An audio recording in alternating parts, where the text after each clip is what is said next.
There we go. Now just making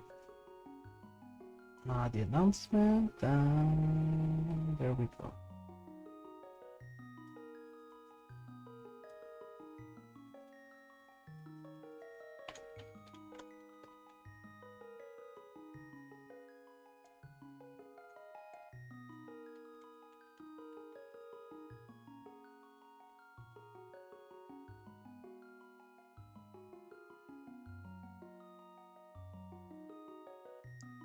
And I just need to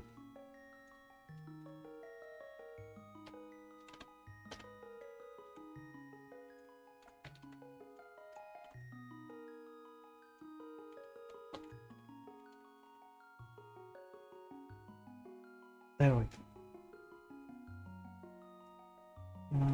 Is everything all right now? Yeah, everything seems to be working as intended.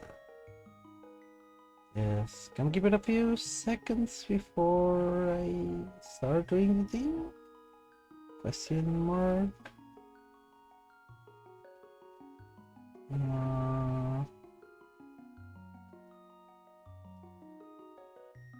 Seems everything is fine. Just making sure that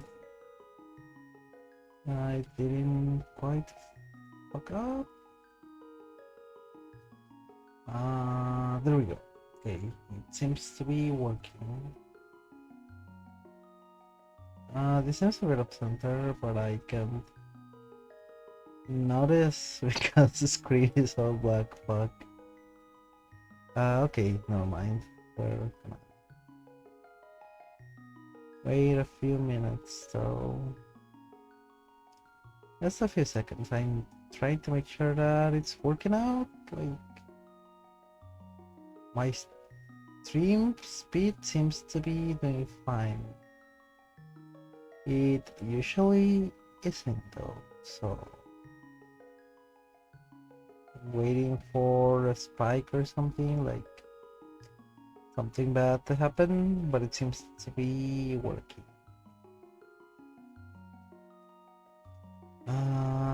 There we go. Yeah, everything seems to be fine. Well, it happened 3 minutes, so hello everyone. It is Mondragon, and today we're gonna play A Link to the Past randomized because it has been a long while, and honestly, this is a game I deeply enjoy.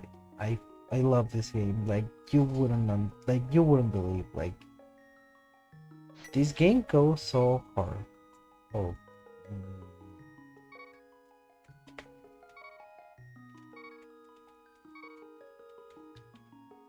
It's been a while though. But I feel like this one of those games like that once you start doing it, like I think they might have done another update. Maybe they fixed the typesetting?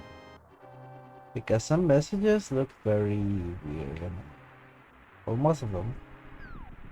So maybe they changed that? Also, starting part is not amazing.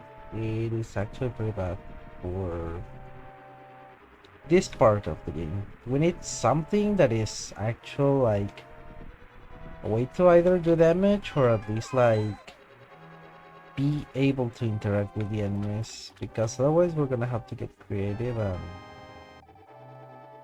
oh, okay, that actually works pretty well to our advantage. We have to take care of it though, because while it is a good item, we actually don't wanna overuse it and get like luck somewhere, because that can happen pretty easily in this game. Also, sadly, that means we cannot look for bombs as easily because... Oh! Hi, Mooney, you just arrived in time. I was just starting the run. We're doing another randomizer run, and this is a great item, but it's gonna make looking for bombs and other stuff a little bit harder, so we might have to come back later, which is something I'd rather not do.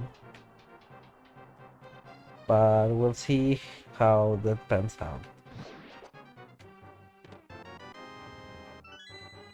Okay, we got the keys, so that leaves us with nothing but bangers of an item. How have you been, Mooney? I hope your day has been pretty good. Great. Yeah, it's always nice to see you, Mayoshi. Yeah, it's always sorry. I just wake up like a few minutes ago. Like you know, not quite going through it, but like, we haven't not sleeping really well, but Yagami is helping good. Oh, okay, that changes everything. Let's fucking go. Yagami has been helping a lot with it. She's wonderful. But yeah, I've been like struggling a bit sleeping. But I'm getting my hours. It's more like I'm struggling to fall asleep rather than the fact of sleeping itself. Like once I fall asleep, like my brain just goes, okay, time to go to EPC.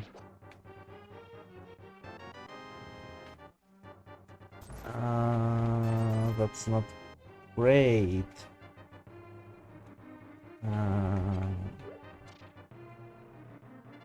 We need pumps. Fuck, this is not good. I got this. We got this. I believe in the. I believe in the heart of the cards.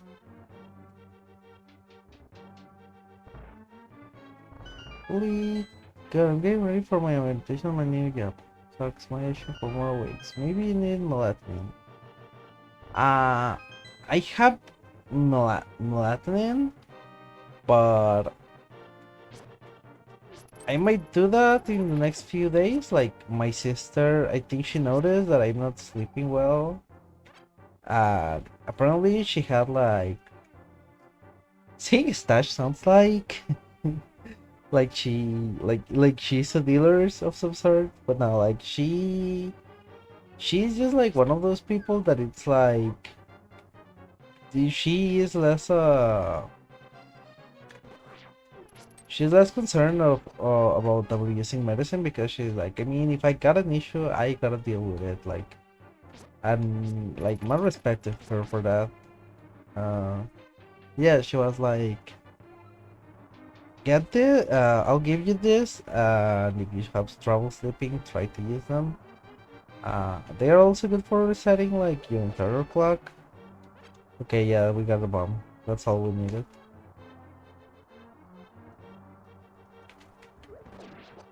And it was like amazing, like she had like I think like quite a lot of like bottles for it, so she like took one of the empty ones that she had.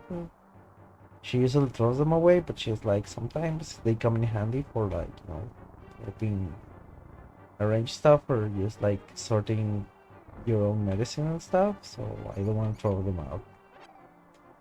Which is fine, I don't have an issue with that. It is her stuff, so it's not like I'm gonna tell her to like... If it's not an issue, she can keep as many bottles, empty bottles as she wants. Like, it is funny we're talking about empty bottles with this game because it is oddly fitting. But yeah, she went like, yeah, like, I just keep the bottles for case stuff. And I was like, I mean, yeah, like, get ya.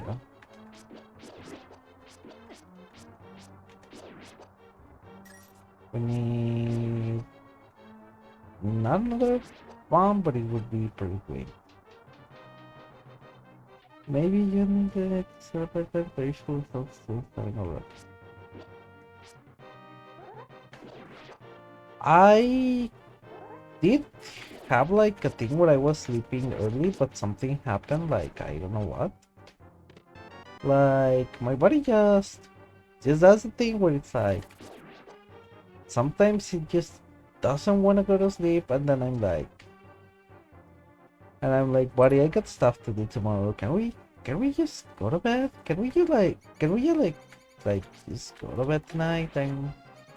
I have shit to do tomorrow, and my body is just like, I mean, technically we could, but I don't want to, so why would I? I'm like, I see it. Yeah, it makes sense, buddy. Thank you for at least letting me know that I'm not gonna have sleep. But nobody's like, you're welcome. You have to get sleep tonight, buddy. How does it feel? And I'm like, me, what can I tell you? You're the boss, I guess? Question mark? But it's fine, I guess. Like, well, it's not fine per se, but like, it's not ruining my life. I'm not like, having mental breakdowns over it. Exercise, let's take help sleep. Thank you, Moni. That kind of helps. Being on the thoughts of cute girls, like, that helps a lot. Makes me feel very happy to, like, hear, yeah, cute girl, like, yeah, she's having my dreams. Let's fucking go. I keep winning, no matter what. Looking at the items we have right now, we don't have a lot of stuff. The town has like 10 chests, I think. That could open up a lot of stuff, but I'm not looking, like, thinking about it, like, really. Not thinking that it's gonna be like, that will say how.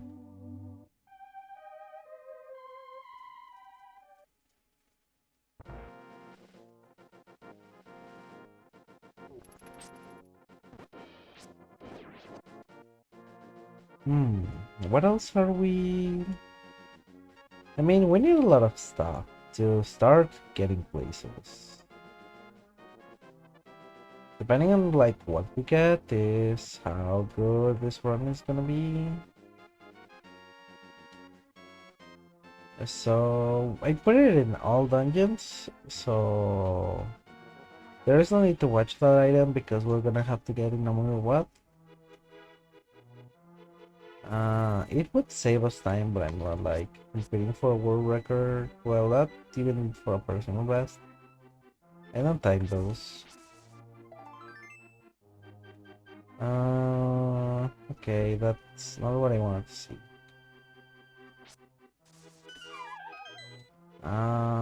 It does help to have some parts. Okay, yeah, that actually helps right now. That happens like for certain all the like chests in the town. We can open like the funny house in the corner and like see where that takes us. Like opening that to get all the bombs we might need for the run. Because after we leave the town, like that's gonna be like, oh yeah, you have like 50 stuff and shit. That's gonna help. There's nothing that I care for. Let's use this now.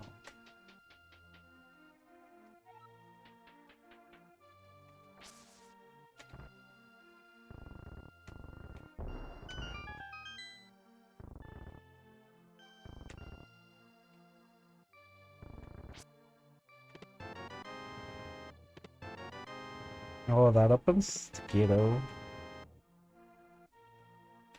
And the hammer, that's actually pretty fucking good. Yo. We might go to some places a little bit earlier than I anticipated. So that's pretty good. We got stuff going on right now, so that's always good. It also save us some time. In certain places, also we have access to Dark World's first dungeon because all we need is a hammer and maybe a torch.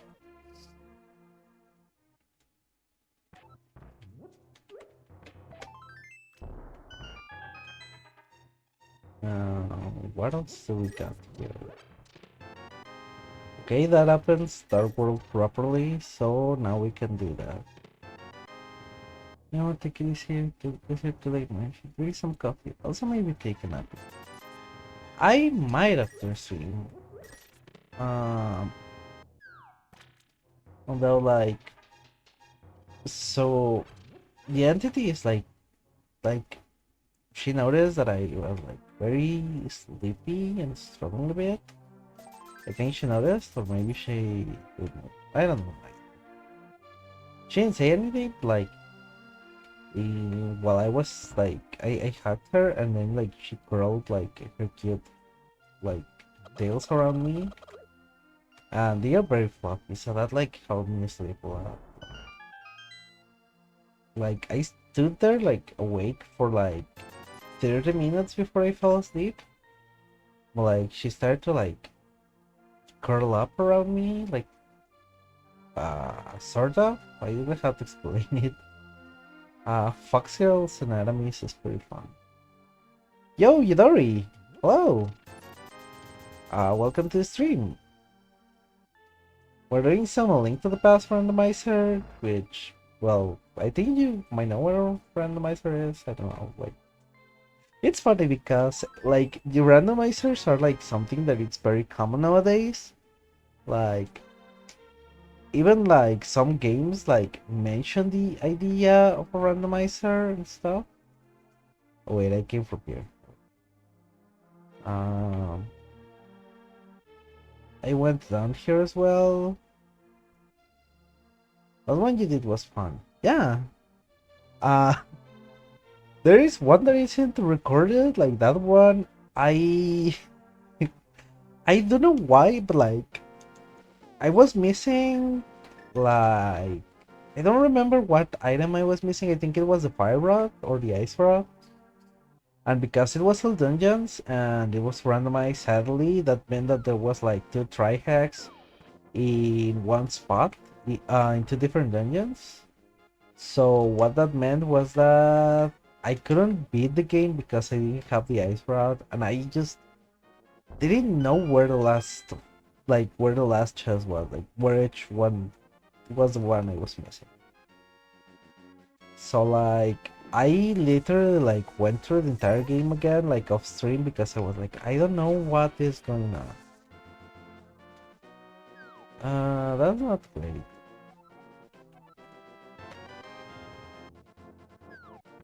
Let's go. We still have good enough items. It's mostly stuff for opening up other places, but it's not bad.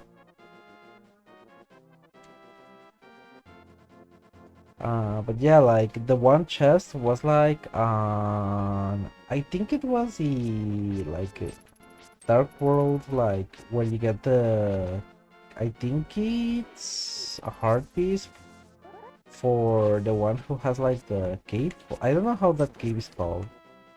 But, like the game tells you like, oh, if you have the cape, the king's cape or something like that, then you have to prove yourself or something, and it's like a mini puzzle that requires like, well, not puzzle, but like knowing how the items work, on like fucking how do you call a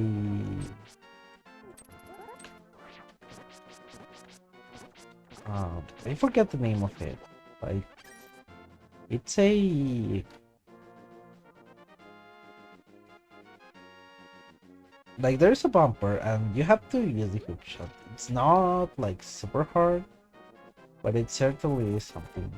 And you just have to use that, and that's the one cave I was missing because I always forget that cave when I'm not like paying full attention to the game. Like I'm just thinking about it. Like this go. Uh, this game could work out pretty well if I could. I just forget that the room is there and it's just like, ah, that's an item. The worst part is like it is shown outside. Like I just could have looked at it and see if it was the item. But I guess I forgot about it because my brain crossed wires in that stream. Oh, okay, that's actually pretty fucking good. So we can do the first dungeon of the light world. I can move in the dark. I'd rather not, but I know how, so we could technically do that. I don't think it's a bad idea. That opens up a lot of chests. So first we'll see if we can go like we can go to the dark to that mountain as well. No wait, we can't fully explore that mountain. We don't have either the hookshot or the mirror thingy. The magic mirror we don't have either, so we can't full explore that, so that kinda sucks. Trouble sleeping from what she told me to. She's trying to wonder how the fuck people sleep well. She's pretty. She does her best. I think that she will find a way. Uh, she is amazing, so maybe we'll work it out soon. I have hope in the entity. Uh, fuck. What I was? Oh yeah, so the month is still not quite close, but we'll get access to like 5 chests. That's what she told me last time we talked. I sometimes forget that you both just talk, like you both just like hang out and stuff. Not against it, I'm just like, you both hang out. That's kind of crazy. I think these guys, yeah, lead shit to the bow and arrow. I'm not scared of them with the sword, but they are a little bit annoying. Ether, okay, that happens a lot. Yeah. That was pretty good, not gonna lie. We might do a save and quit, go back to the town, get the ocarina because that's actually pretty good for movement wise. But we're already over here, so let's get the whatever it's on the Ice World Cave. Oh fuck.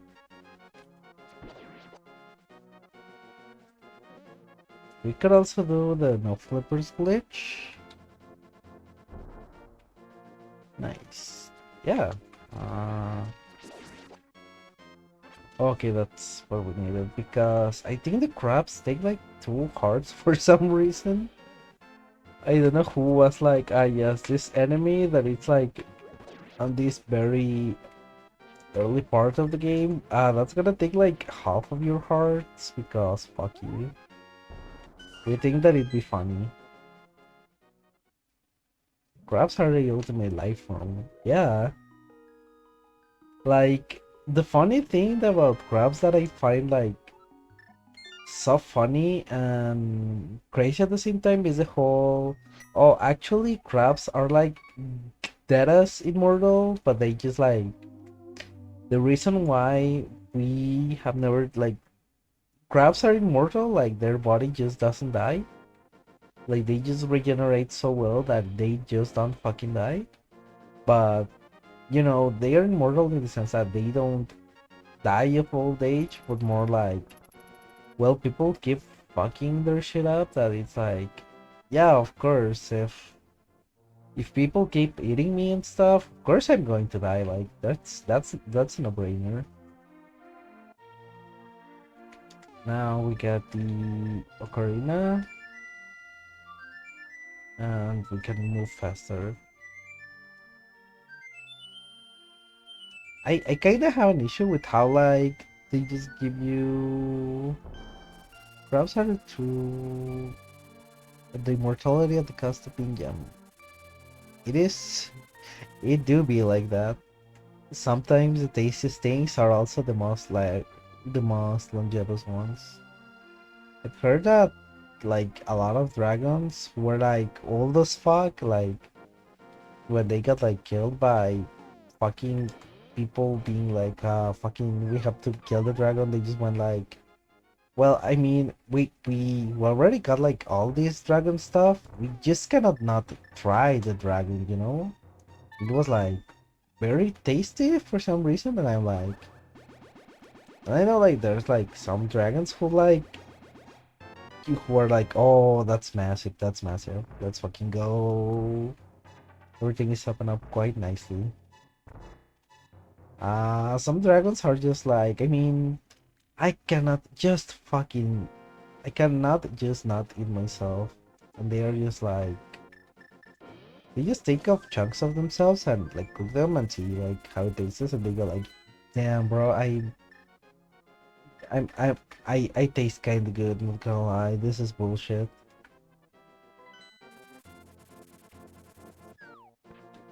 Crossheart Ultimate Time Lord, Super Time.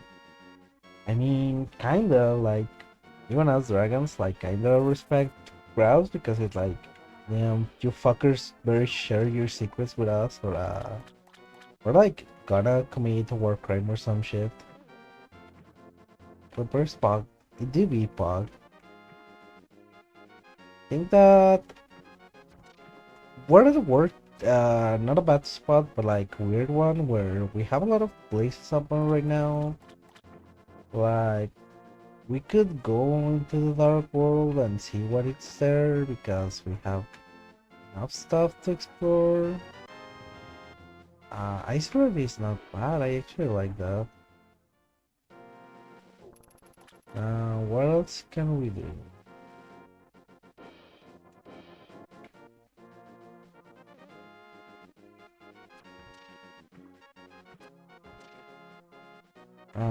We can go. Oh, we can go with the Sora King, then see what he has to offer. We also have like what's behind the waterfall. That's 2 chests. Then I guess we can go to the first world in this game. The first name in this game. Also, because we have clippers, we also have access to whatever is in the Sora thingy. Oh, first chain, that's pretty good. Green magic is not bad for intents and purposes. Like it's gonna help us out in some engines, but I'd rather have something else. Oh, the Master Sword, that's massive. You can also defeat Ganon and get like what's forever on top of the thingy. Like, I'd rather not do like Aghanim's Tower or Hyrule Castle, like without I forget the name of that thing. It's called like the the lamp. Yeah, the lamp. Yeah, like as much as I like the, well, I gotta say, like the horny designs of Ocarina or like Ocarina Majora's. I also really like the fairies from this game. They look very cute. All of them, they are very pretty.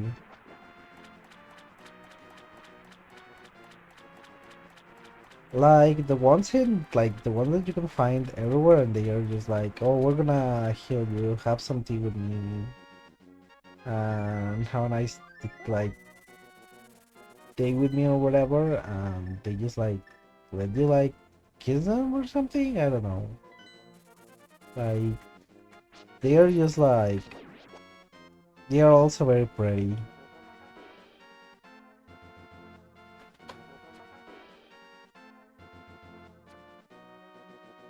So first we're gonna go up here and see what Sarashala wants first of all, and well, what he's gonna give us. That like,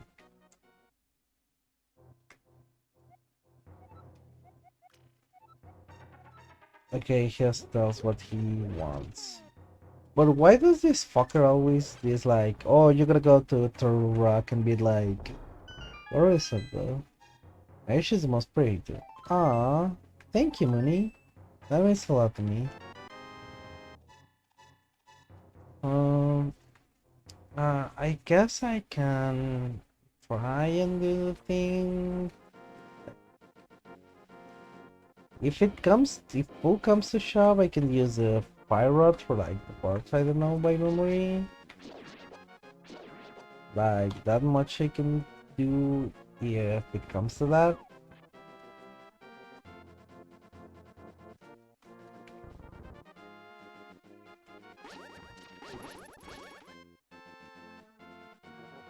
I have a lot of good items, but nothing particularly amazing yet. Except maybe the flippers, like the flippers are big.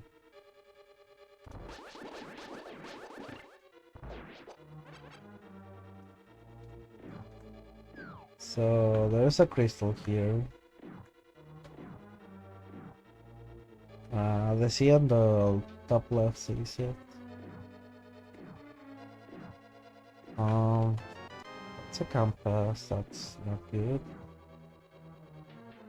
The good thing is that this dungeon has like a little bit of a lot of chests. Not as many as I think like the War Temple, but the War Temple has like this weird position where technically it has a lot of chests, but all of the chests are like keys and stuff.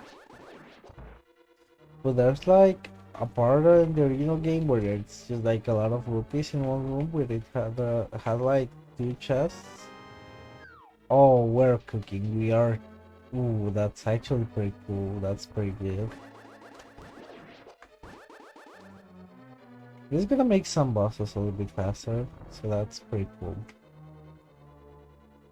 Ah, the first word is like the coolest one, to be honest.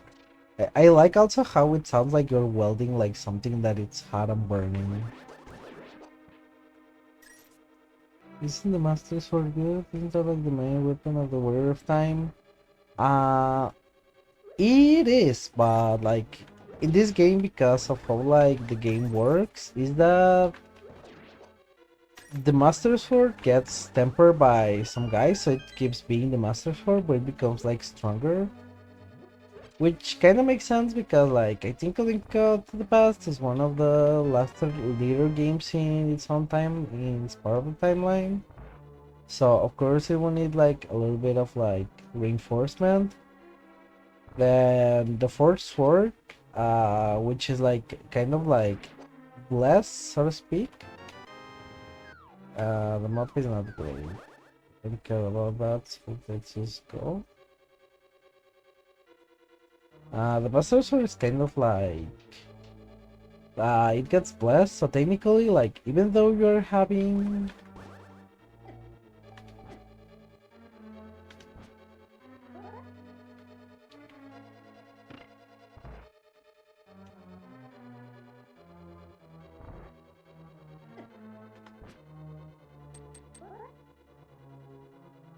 okay, it's here. There we go. Now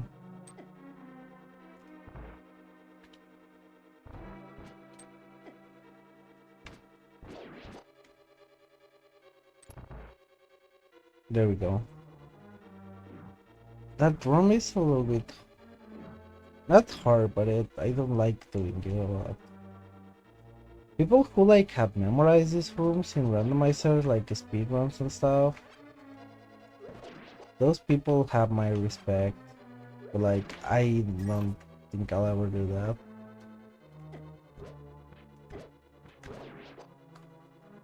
Please perish, creature.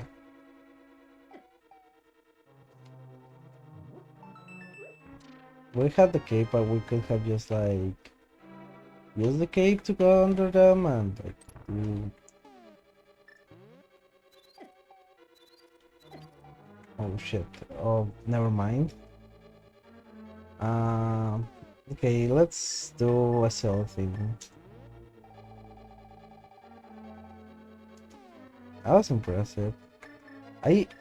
Thank you. it is a thing that I like. I don't know why I learned it. Like maybe from playing the game. Fuck. Yeah, that was risky. Never mind. Uh,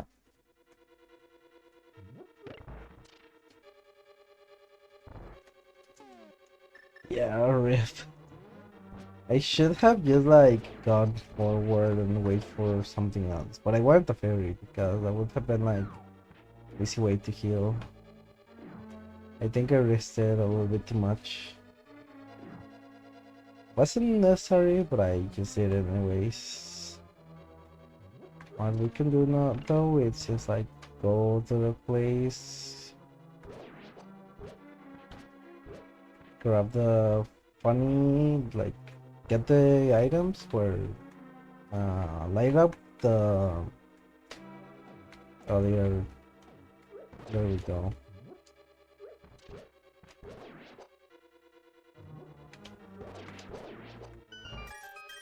Nah, it wasn't quite fast. We're still getting forward. Yeah, no worries. Good luck at your interview, by the way. Wait, was your training? Yeah, your training day.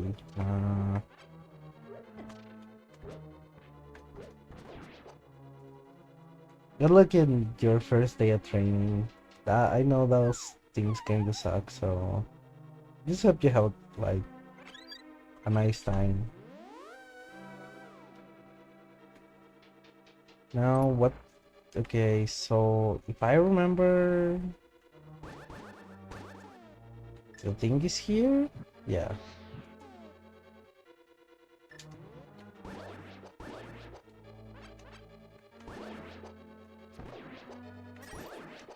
Oh, it was the other one. Okay, that's good enough.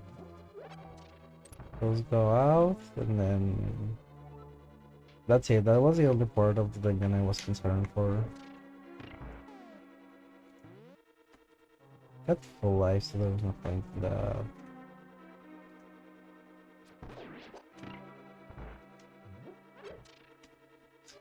What is that?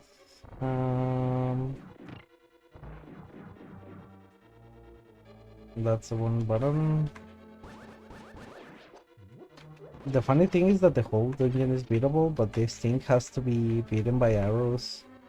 Makes it technical luck. I find that very funny.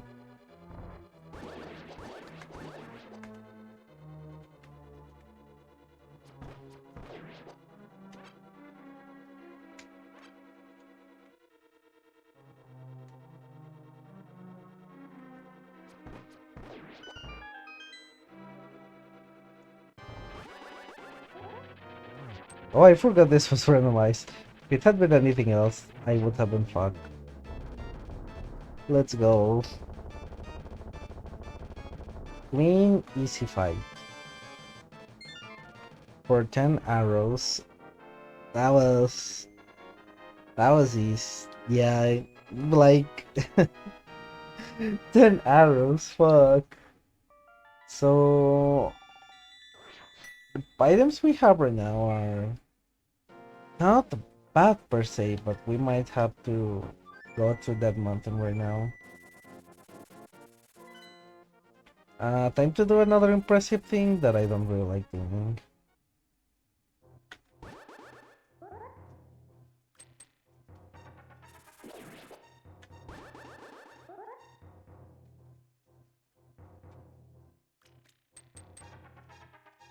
So what we need to do here is... Like, we're gonna cross this off. And the old man is just waiting there. Like, the way it works is that the game says, oh, the old man should be there. And it doesn't matter from where you approach it, because in the original game you can just approach it from the other side. It triggers and it makes the old man follow you. Then you leave the cave and the old man is following you. Then normally you see it because of the lantern and he gives you something once you do it. It is pretty good. But the thing is that I don't... I don't wanna go to Dark World yet, but it seems like we might have to. We'll see if we can grab like other fun stuff here before we go. But not a lot of the items we have right now open up a lot of possibilities. Uh, we might need to like... Okay, I don't have it yet. That's not good, but it's fine. That I picked up the mushroom for some reason, but I will remember it. That's bombs. That kinda sucks.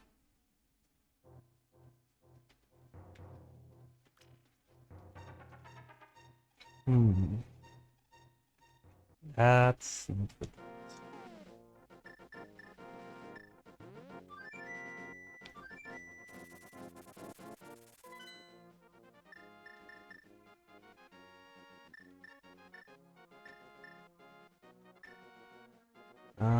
We can go down here.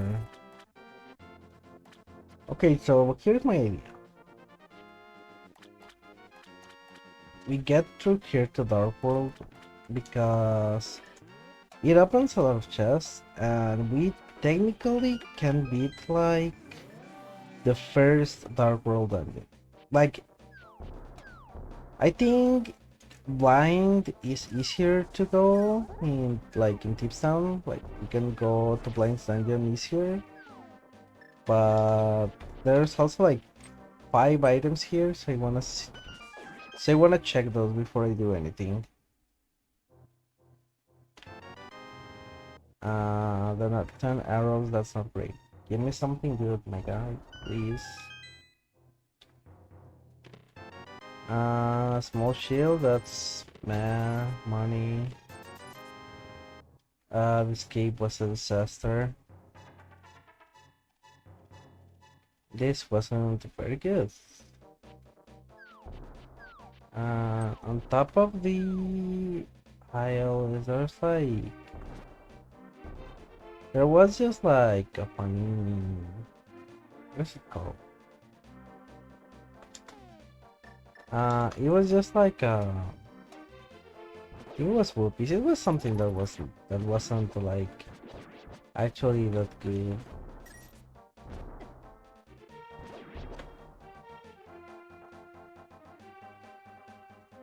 We're gonna grab the one in the over here.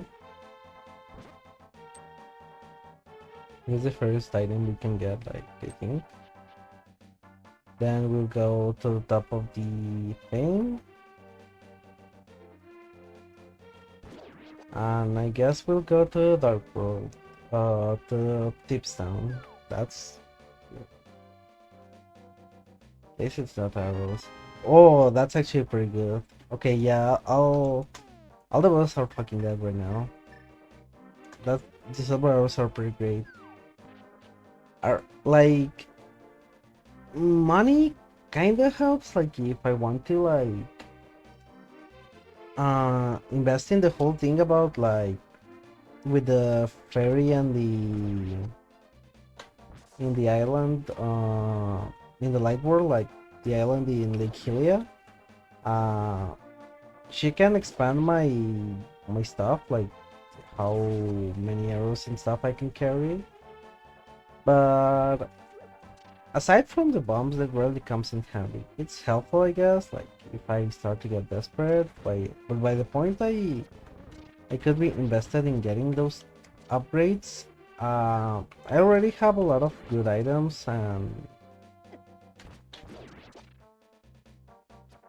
and I can like use like skip a lot of the stuff with just good item usage. Half magic wouldn't be bad though right now, because I'm going to start to do some weird stuff to try to navigate Dark World.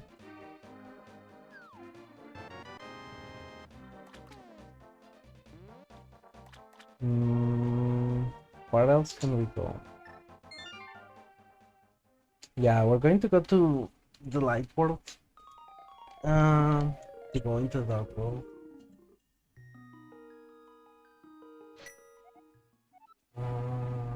Where do we go from?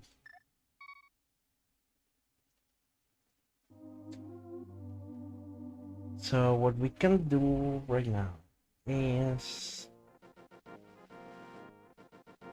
we're going to let me get a sip of coffee. I'm still not quite awake.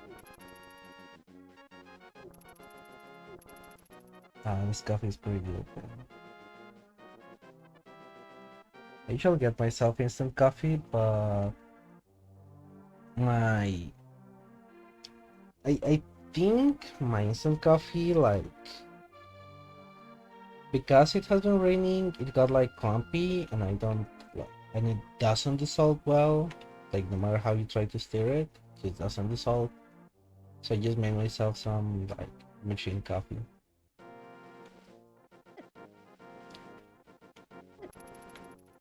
It is it is kind of bothersome, but it's, but then this is worth it.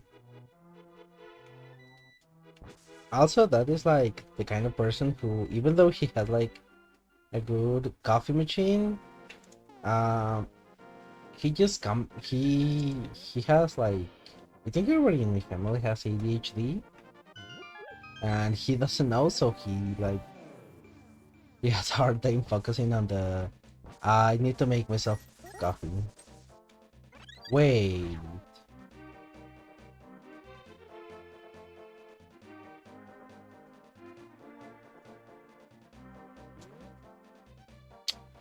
Actually, I think we can beat the the Lost Woods thing. I think we can.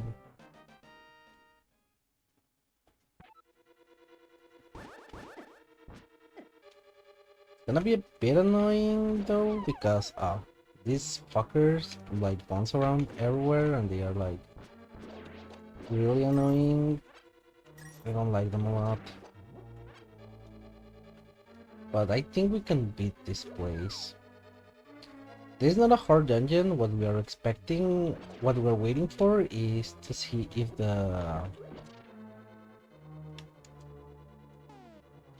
because that's two mummies, we're gonna use this one.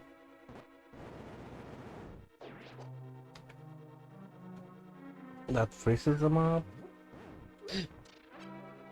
I forgot the thing was there. Fuck. Okay. That's fine, that's fine, that's fine. Just gotta go out there again. It's fine. We got up here.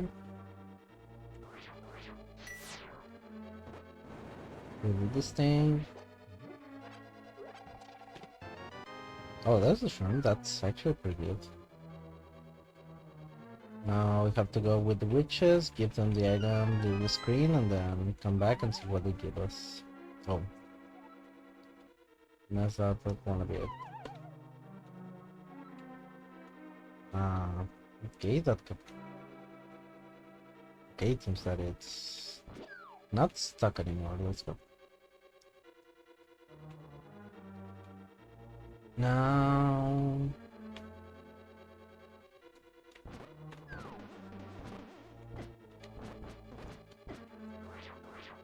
Never mind,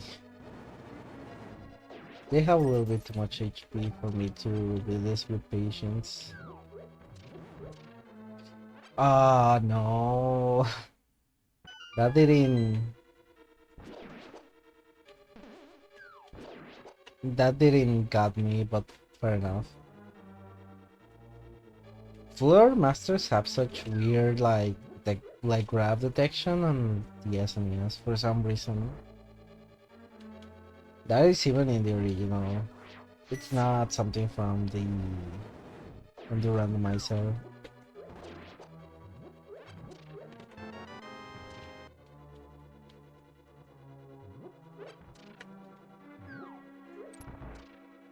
So that's one. Then we grab the thing. That's key. We could just skip a little bit of time doing this. So we're gonna do this.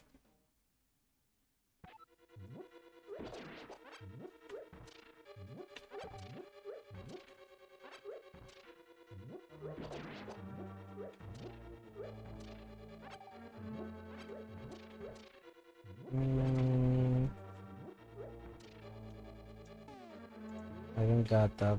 Where the fuck? Oh wait, is it gonna be one of those where? Okay, so yeah, if what happens is that because of the settings, the big key can be inside the chest to open the inside the chest that needs a big key. Well, that'd be kind of funny, but it can happen. It actually can happen because the way the randomizer settings are like, it's that you can get all the access to the inventory and like all the items you need for exploration. So sometimes it just goes like, well, technically you don't need the master key to open that dungeon, so it's fine. Which is kind of funny.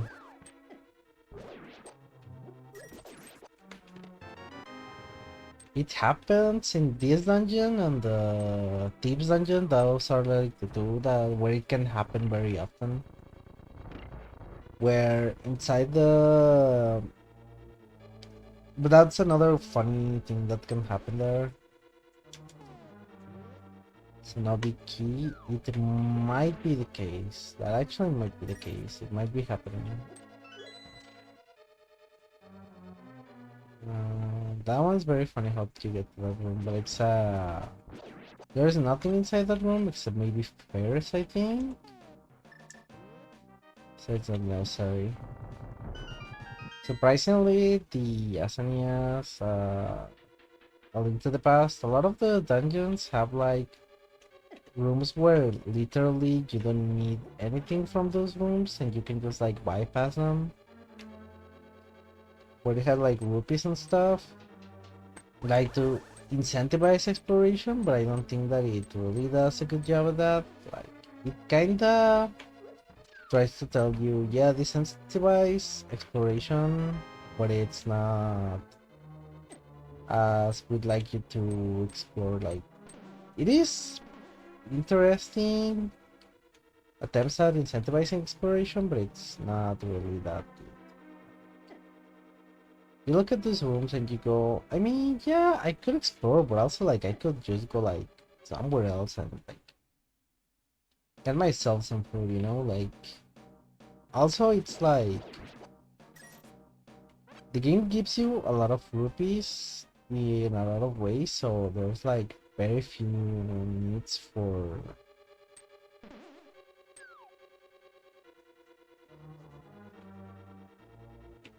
going to get the whatever's on the big chest just in case. Didn't happen to be the case, but like where it got locked in the big chest, because normally inside the big chest in this game is it's a funny it's a fire rod in the original game. Fire rod is this dungeon's weapon. Technically you don't need to beat the like the fire mod. You can certainly use it, but it wasn't okay. That's fine. That means that uh, whatever the mount is holding could actually be a good item.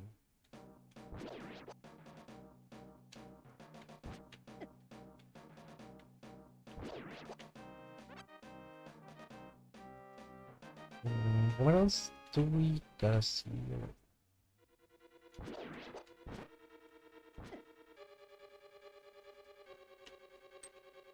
I keep forgetting I don't got the Pegasus boots.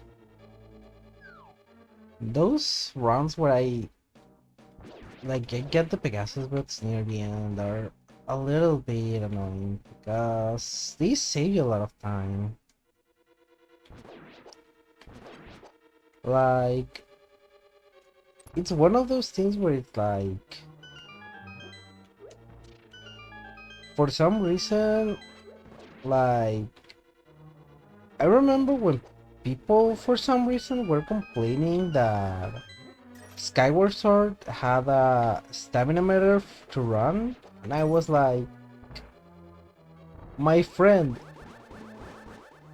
none of the other games have like a dedicated run button. Like, if you're gonna put stamina to make me go faster, go ahead. I actually encourage this. Please stop making me go at the pace you want this game to be. And that feels like it rings true in a lot of games. Like, especially in, I think it was in Ocarina, where you literally have to do like the money side hopping and like all that weird stuff. It's really annoying.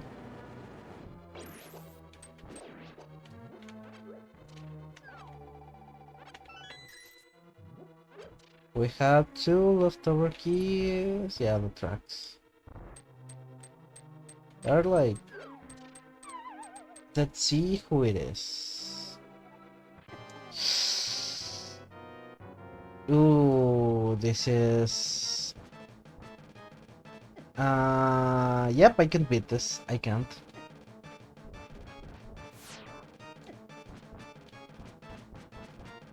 Yeah, without a hookshot, this is not something I can do. Never mind. Um... Okay, we're coming back for you later, buddy.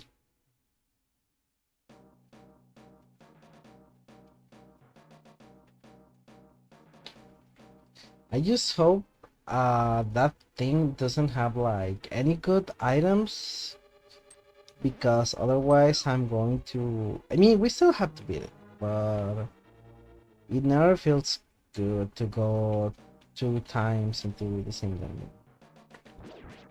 Like, coming back to a place where you could have done all the explorations if you just had the items never feels great.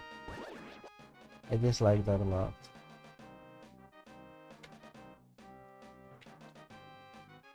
There we go. Now, what we can do is just go into Deepstown, explore a lot, and hopefully just get something that isn't like bad. We have a lot of stuff to explore. Without the mirror is a little bit annoying though. Like, the mirror would open up a lot of opportunities and stuff. Now here, I need to focus a bit on the sound.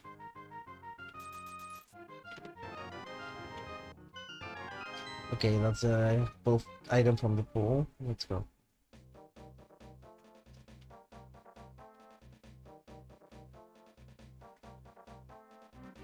So what's up here? I know there's like, in every house there's like a... Oh my god. In every house there's like 2... Like, I think that there's like a chest in every house in this game. It is in Deepstown, I think. Like, the non-destroyed houses have like a chest.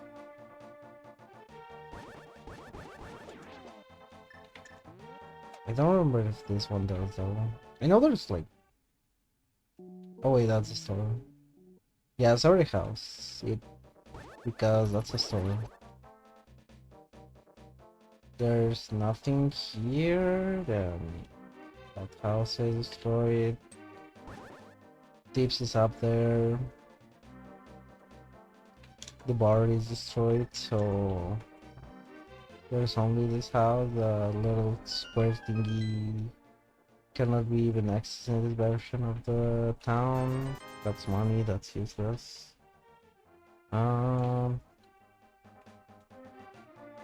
Can we ratio whatever is in tips in Blind's hideout real fast though?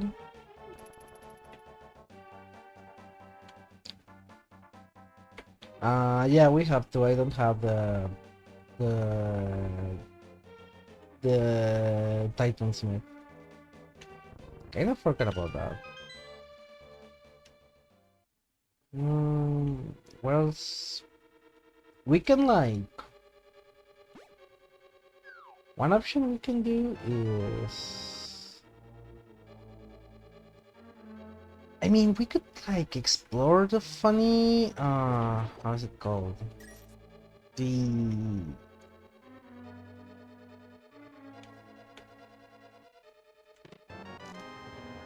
My brain is struggling to come up with a name. Whatever's in the sewer scene, like the water, the well. We could drain the well and see like how far can we get without the hook shot, which wouldn't be. It wouldn't be something that I would like to do, but this is shaping up to be a. Oh wait, we got the shroom. If either the shroom ends up being like the hook shot or something that would have helped us like go somewhere else, I'm going to like cry possibly. I hate when that happens, when the game is like, when the game does that to me. It doesn't feel good. I hate it so much.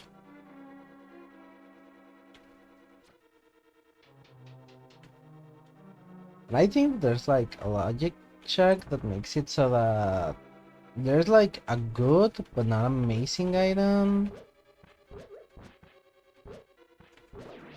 So before we go any further, let's see who it is.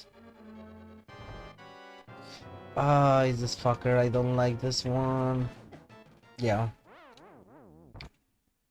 I don't like that one because it does a lot of damage. Mm,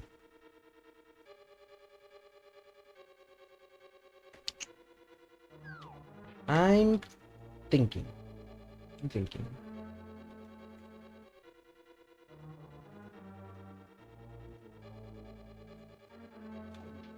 I can like destroy that thing with the arrows, but they are so annoying when they move that I'd rather explore the dungeon first.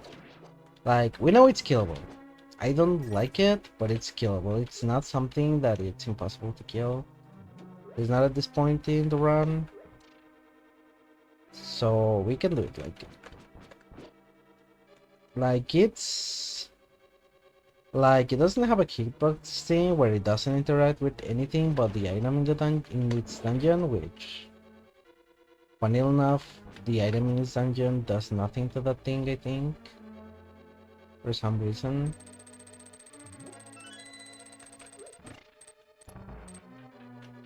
So what we gotta do is let's explore and see what it's up to.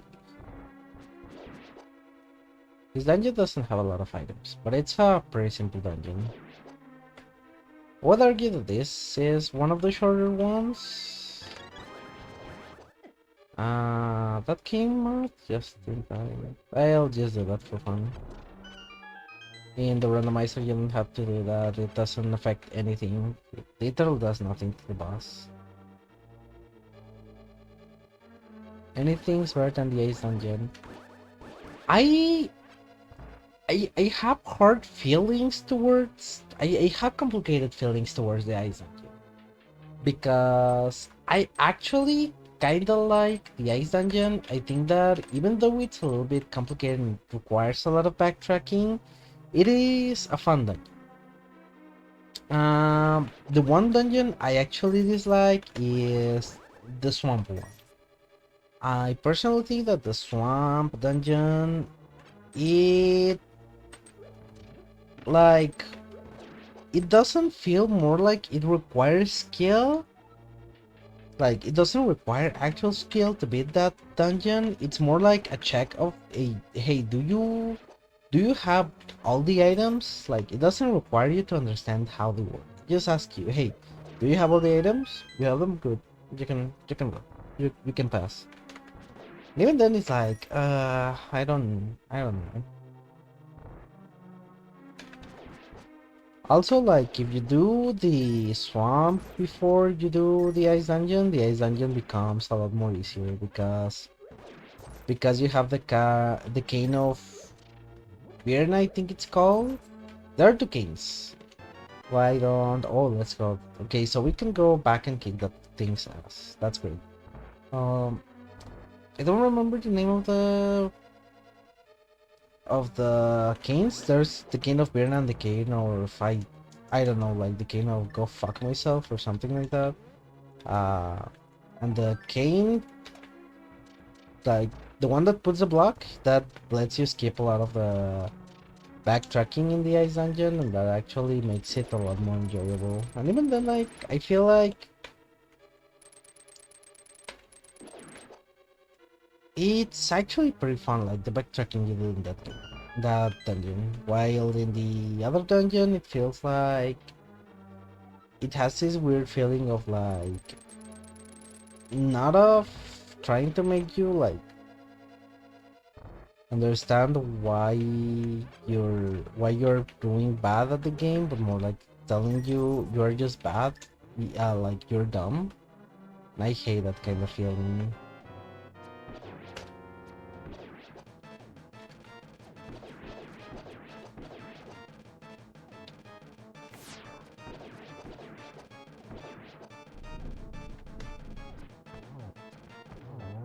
There we go.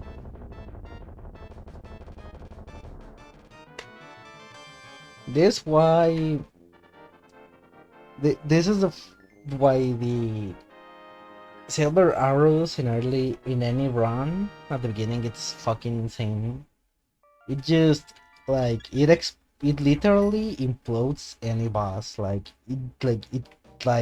anything gets touched by a silver arrow and it just like perishes forever, and it gets deleted from the game practically. Like, oh, this thing is not going to exist anymore in this world. The silver arrows, fuck, they are one of those really feel good items in the games. That is also why I think that they didn't let Trihex be affected by the silver arrows. Aside from it, like, okay, it's a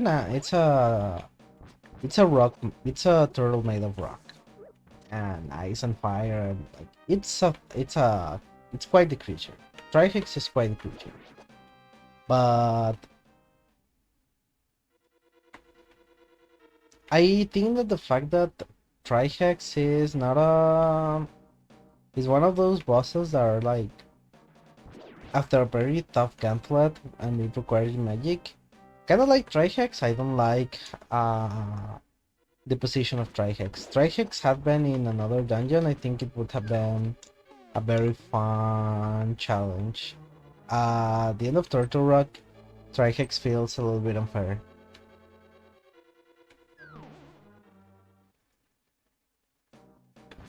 It feels very like, because every Zelda game I think has a what I like to call the problem boss, where it's like one boss that it technically feels like it needs some rework. Like, it technically is a functioning boss, like it certainly is a boss of a game, of a dungeon, but it doesn't feel like they are rather well thought. That's how I feel in those cases. Like is the boss fun? Is the boss doing a cool thing? In Majora's, I feel like the one that is funnily enough, Twin Mode. Twin Mode has a very memorable, like, how is it called? Like the Giant's Mask just goes really hard, and if you fight a small Link, it feels pretty cool as well. I think you can fight Twin Mode as small Link in the first game,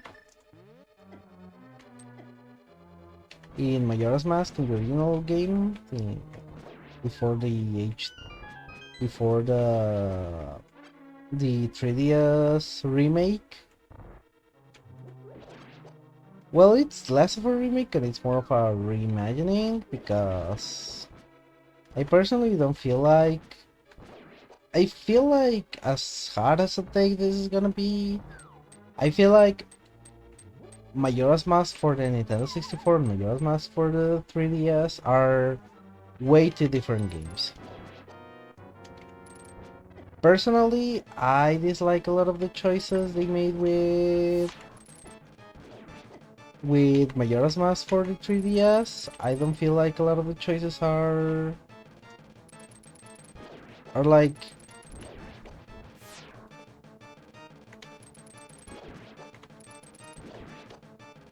I have to be very careful.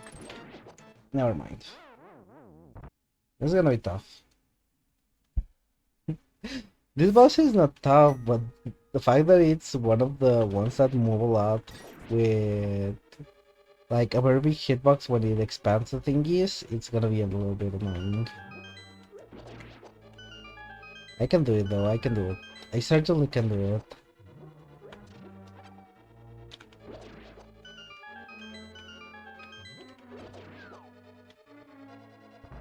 Just need to make sure that nothing else hits me. And there we go. Well, going back to my tangent about Majora's Mask. I enjoy the original game. I do agree. A lot of parts have a lot of jank. It does improve on a lot of parts of the game, but the 3DS games like make some little changes that are like, why would you do this other than make the game slightly worse?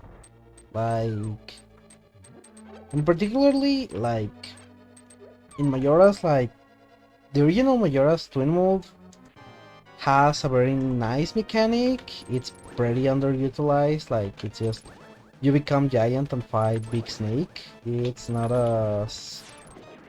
it loses its novelty pretty fast. I think that the Garo fights have a lot more charm in that sense, ironically. But in the 3DS remake, well, reimagining. Oh, that was a little bit scary.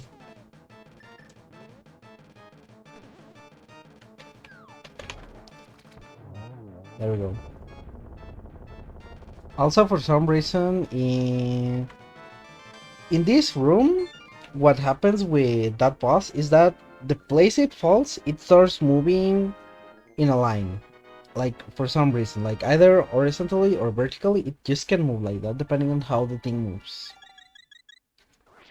Because it obviously wasn't meant for the room, so it moves very gently. It ironically makes that kill with the bow and arrow. It makes it way easier. It's very funny that you can do that. It's very charming in that sense. Like the fact that you can pull off such a silly thing in a randomizer, it's beautiful. Uh, Fuck, I keep going on and off on the tangent, so I'm just going to finish the thought. In the remake of Majora's Mask, I feel like the twin mode fight it overstays its welcome. Like the concept is kind of cool. Like yeah, it kind of fucks. I kind of like it. It feels kind of nice to beat the shit out of the thing question mark. Uh, but it's overdone to a point where it's like, I mean, yeah, I kind of get the thing you're trying to do with this boss fight, but it's I'm not having fun. Sorry, like it has taken so long. Like I got shit to do, you know. Like I I don't mind that I have to do this, like for this fight, but at one point it becomes serious. Like this was cool, but it has overstayed its welcome. And I feel like a lot of games accidentally fall under that category where they find a gimmick that they think it's cool, and if you build a game around the entire gimmick, it's pretty cool. But if you like show us a fun gimmick that it's like something that is cool, looks cool, but isn't that cool, it loses its charm pretty easily. And it just overstays its welcome. And I feel like the Tumult fight where you are doing like wrestling moves and whatnot, it feels pretty epic and cool and oh, that's actually pretty good. Let's go. Where you do that fight, it feels pretty boring at one point. Like you're like just going through the motions and hoping the fight just ends at one point. You're like just like, yeah, I did the wrestling move, and I'm fucking told Twin Mold's mom. That's pretty cool. Fucking Twin Mold's mom again. That's a very nice move. That move fucks, I guess. And that's sad because I think that fight actually feels pretty good. The fact that it goes just a little bit too long, it's what makes it feel like you understand the point behind it, but you also feel like, oh wait, I can't go into the water dungeon.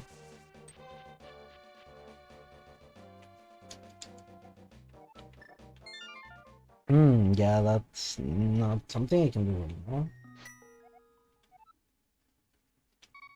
Because I don't got the magic mirror, so we can't do that. What can we do though?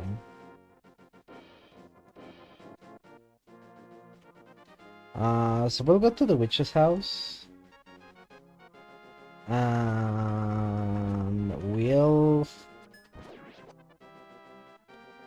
what else can we...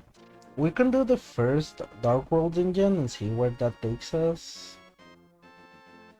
But we need the magic mirror ASAP. ASAP.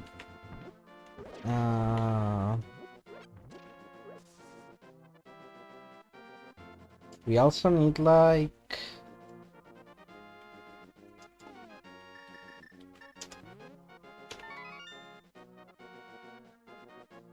Oh, we might have to beat Ganon, fuck. I have to check what's under 3. I should have checked. That doesn't help a lot, but thank you anyways. It's the intention that counts.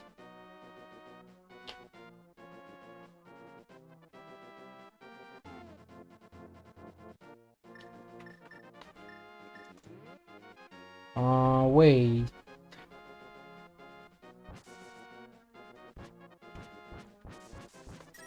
I was going to go to...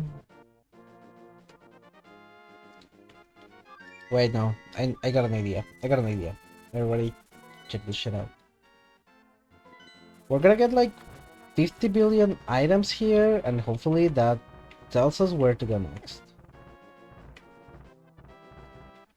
We could also grab like the Dark World, then mountain thingy. Oh no, fuck.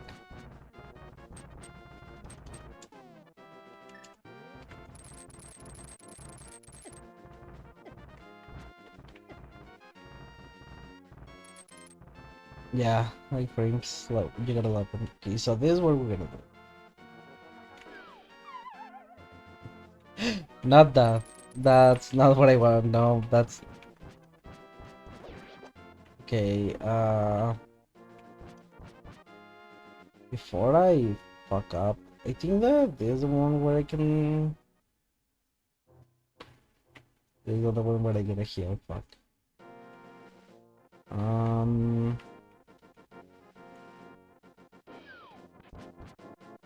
I can't go up there where I think it's where the heal is, or is it here?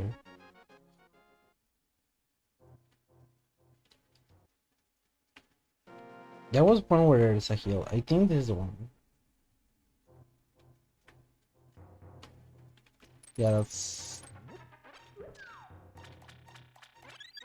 Okay, before I fucking die and have to do this all over again. So... Okay. Time to do the paradox rock thingy.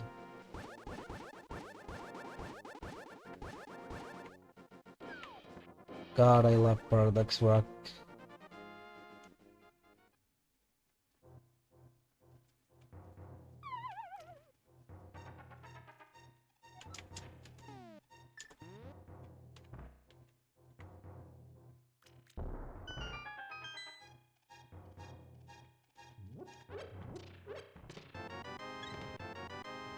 Nothing amazing. No.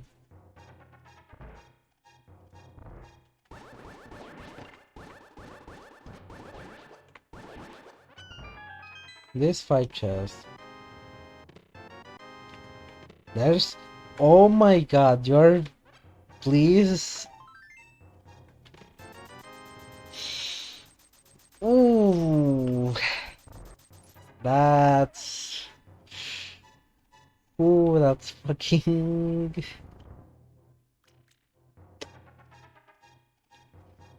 That was. Ooh, that wasn't it, Chief. That wasn't it. Ooh, that's okay. So, at least we know where to go next. I guess our world first dungeon. Here we go. I wish it would have given us something. Oh, that's. Oh, that's. Oh, we can. Wait, we can actually. Okay, first let's grab this thing, then. Let's grab this chest, then we go back into the funny. We go into the top, we beat the Tower of Hera, and then we can like see what is next. Funnily enough, I think. Okay, let me check the items. Okay, we can beat the first one, the second one. We can beat the butterfly. We can beat white. We can beat. Oh, we can. The only one that I'm getting worried about is Colster. Colster is not hard. Colster is just annoying without bombers because you have to like melt away at the protection, at the ice protection it has. So you have to beat at it, and if you don't drain such ice protection, like with bombers, it just melts away. That makes the fight very easy. But without bombers, it's a very annoying fight. Another thing we might have to do next is like, what else can we? We still have the deck, so there is a Tower of Hera. We can beat almost every boss. Yeah, we can also beat Trihex. Colster is the only one that worries me actually. I can totally beat Trihex if it's here. Anywhere actually. Except that one room. There's nothing over there. I don't have a Book of Mudora. That's not great, but I guess it's fine.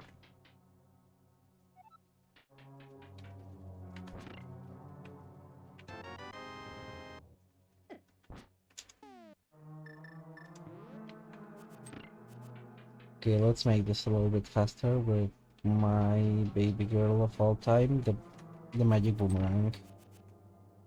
This is one of my favorite items in this game. Oh, that actually, yeah, that's. Let's go. That actually opens up everything, I think.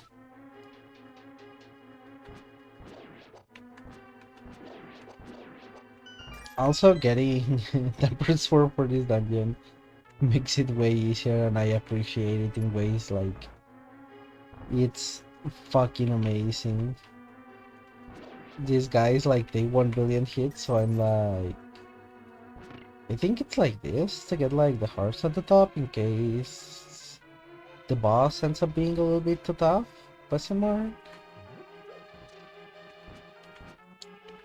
I love how I can like remember like some of the coolest tricks in the game, but like I there are some I can't perform, like Diver Down.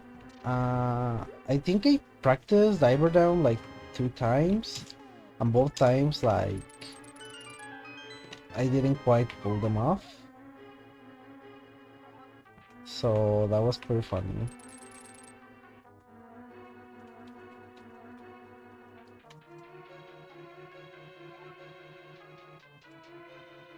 What else do we got?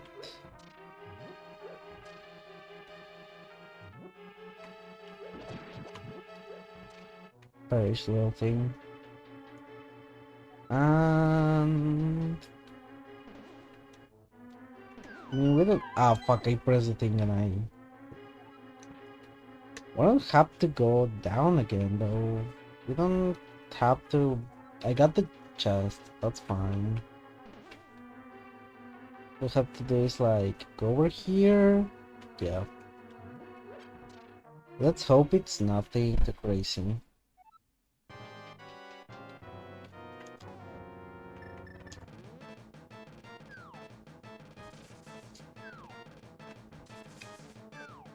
Yep. Of course, I had to say, oh, wouldn't it fucking suck if it was Coldster?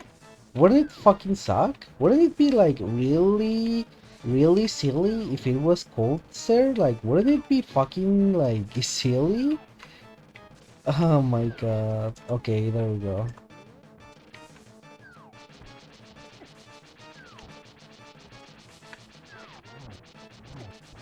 Oh yeah, I forgot the funny buffs are like immune to, for some reason they are immune to like the silver arrows, which is fine, I guess, which is fine.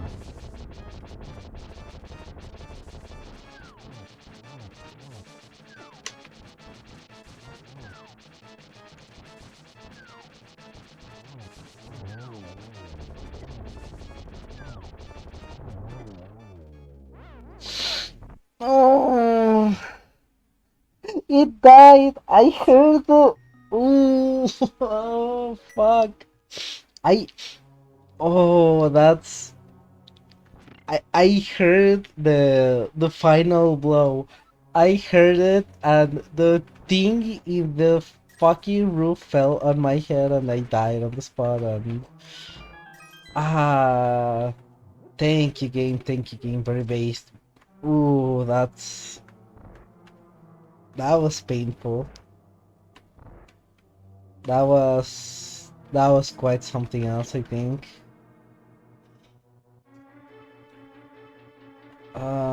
I need to get jar refill, otherwise a magic jar refill.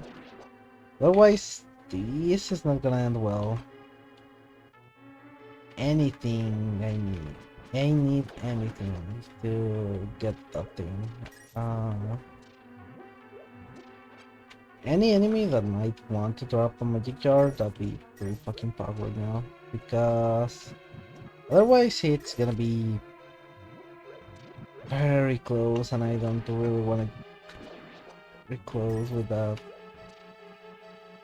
Oh, this is not great. Uh, yeah, that's all we have.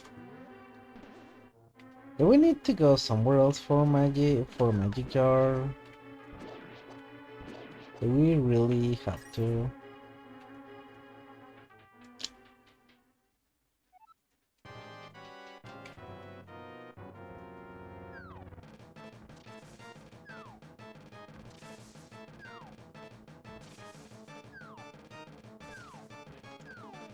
Um,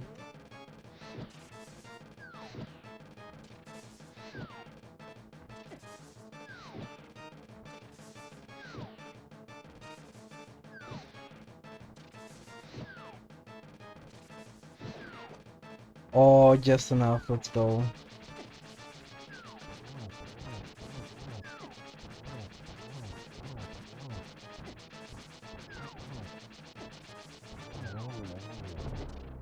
Yeah. This approach is not gonna work. We can come back later. I don't mind. We have a lot of stuff, so. First of all, I wanna grab a little something.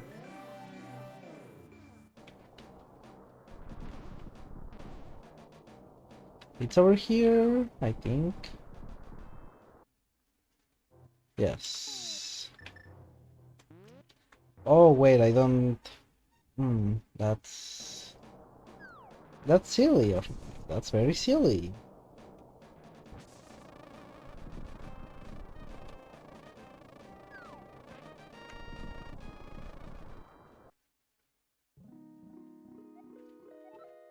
Please refill my magic. That's fine.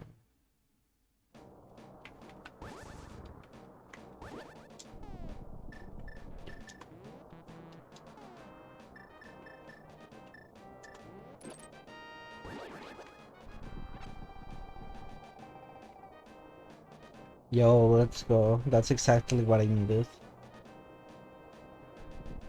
So, what do we do now? We get the thing. We could keep on trying to fight Coldster, but I'd rather go somewhere else. Coldster is also like not necessary right now.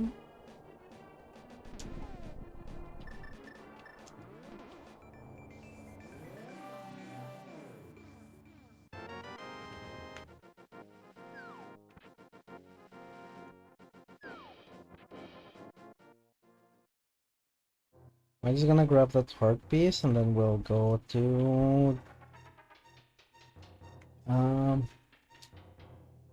wait, actually I got an idea.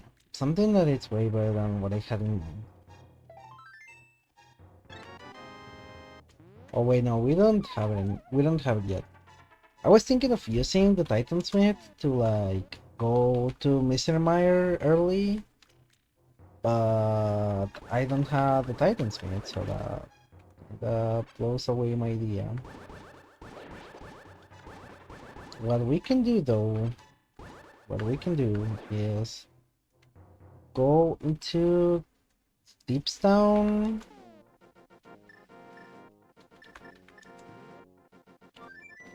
Like, so here's my idea. We go into Deepstone and we grab the items from the sanctuary and that mountain. Then we get to see like what's on that place. The Black Rock, I think.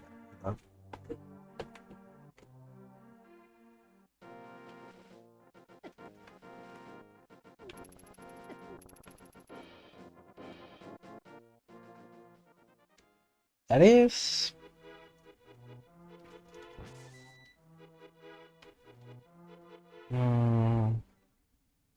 That seems like the plan for now. Like, we have already beaten 3 bosses. And there was a run when I was just first starting doing this, like these runs. I remember that I killed my first boss, like I think it was like 2 hours into the game, which, like, it's like, I mean, yeah, I had nothing, like, I wasn't going to perform well under those circumstances. We can also, oh, there's another item there. Then we actually have like a lot of items right now open to us, which is actually pretty good. One of them is gonna be a little bit silly, so let's see first what is over here.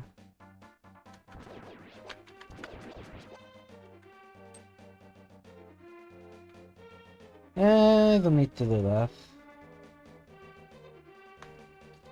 50 rupees is not great, but that's fine. So there's only one item we can grab right now from here. Or maybe none of them, because we might not be able to get up there.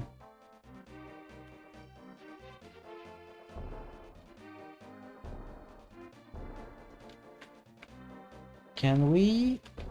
I think we can, but it's like... no, we actually can't get up there. Fuck, never mind. We can't do that one. So there's 2 items we can... Those 2 we need... either Titansmith or Pegasus Boots, which is not cool. So... the other item we can grab is over here. If not, then we'll just go to the sewers and see what we can get from that one. I think that's gonna be fun.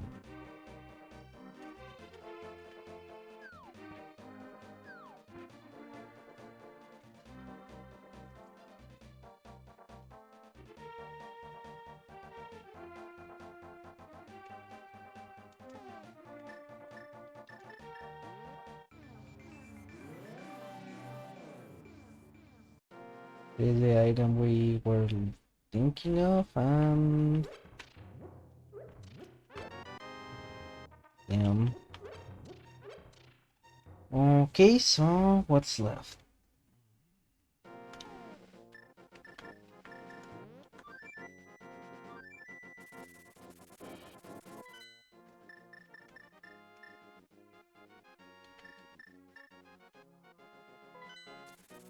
So let's go to the source thing. Then, if we get the torch, we can do. No, even if we don't get the torch in that dungeon, we can do the Dark Palace. It's just gonna be really fucking hard without knowing where we're seeing, because a lot of rooms in Dark Palace are like completely dark unless you have the lamp, and since we don't have the lamp, that's gonna be a little bit tough. Also, I don't know if it's here or in Ganon's Tower. You need I like 3 places where you need wait, I forgot. I forgot. Um, you need the Pegasus boots to do like the thing where you go like where you do the thing where it's like you bump into something and you get an item. There are like 3 places where you do that, and that's a little neat thingy, but it happens. Well, it's necessary to like progress into the game, so you would kind of know.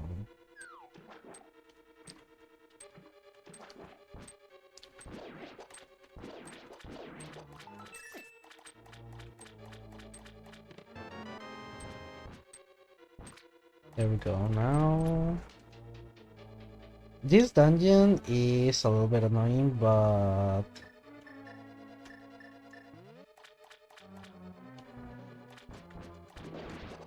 with a little help of the iframes, we can get around just fine. Oh, okay, mirror shield, that's actually pretty good. That makes us annoyingly invincible towards a lot of things. Except we were holding objects because the game is funny like that.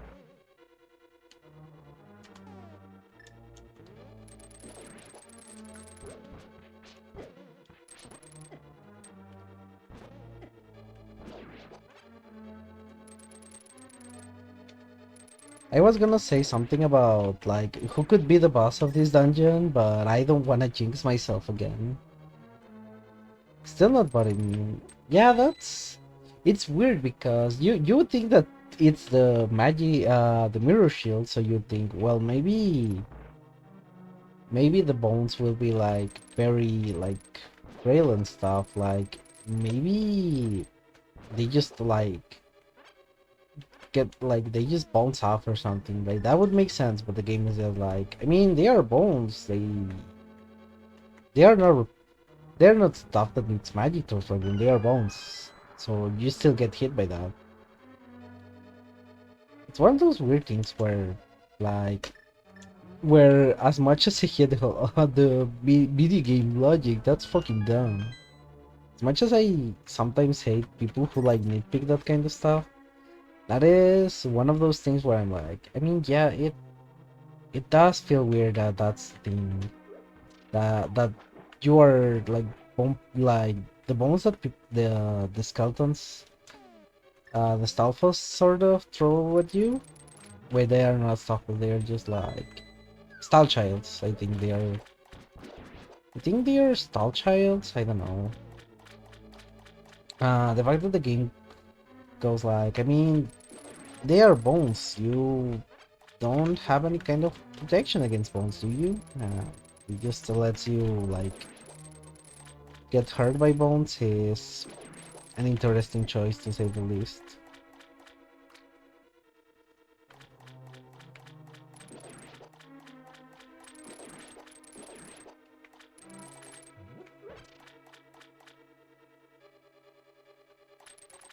Now, oh come on, please stop giving me money. I think funny enough, at like that cave where we like opened absolutely every single like key that had like every single chest that had like 50 bombs or something. I think that funny enough that made us like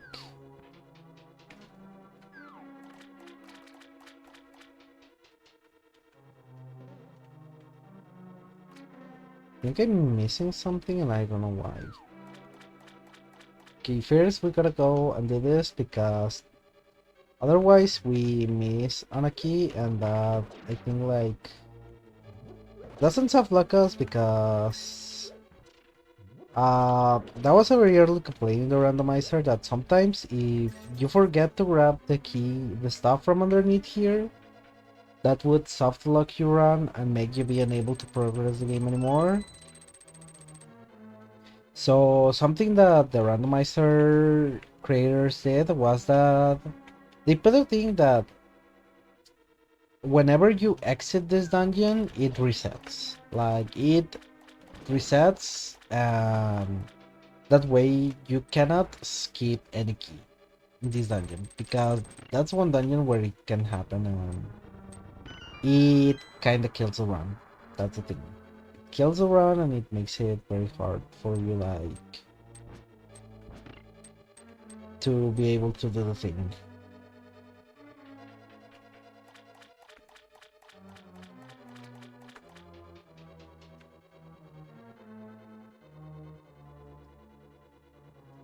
There are some cases where you can skip it and it won't affect your game, but I like that the failsafe is still there because like if you're playing optimally according to the items and you miss a chest and that literally kills your run, that's not a great feeling. I don't like that. There's also a chest in this game where a lot of people don't even know that exists in the game, so that's the thing with randomizer. Like the game tests your knowledge about how much do you know about the game.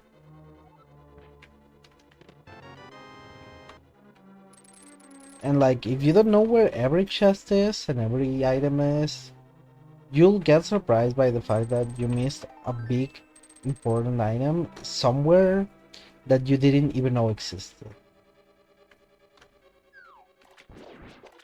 Like there's an if once I get to that room, I will blow people's minds because that has led to people to actually get really fucking mad at this game.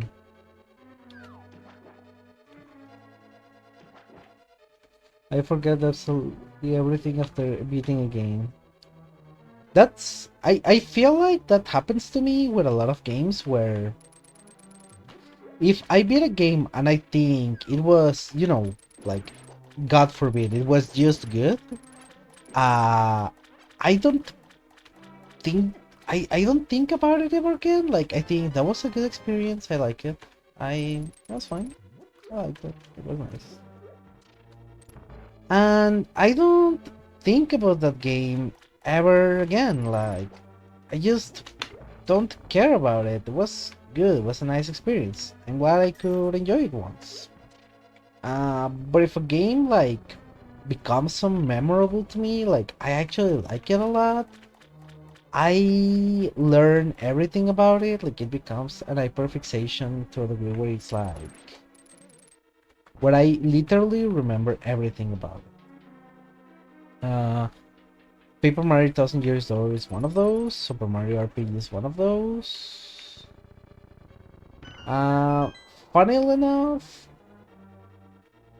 I had that with Persona 3, but not with Persona 4. Like Persona 4, I liked a lot of it.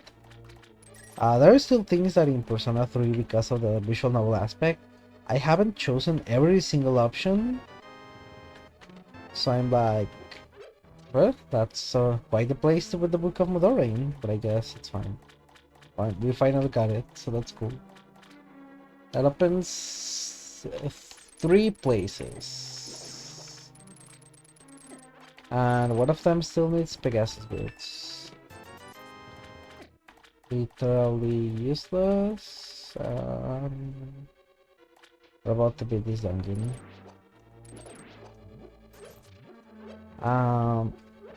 That happened to me with Persona 3, but Persona 4, I liked it a lot. I thought it was a very good game. I love the characters. I beat the game once. I beat it. I got the golden ending. I got the good ending. I think I even got like the bad ending because I want to see like how fucked up it felt in the game to do that. And then like I just left it forever.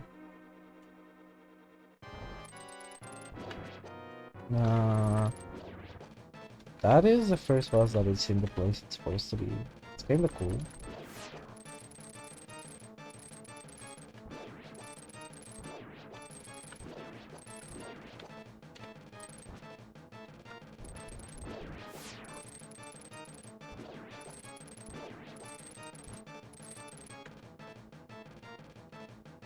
So... fuck.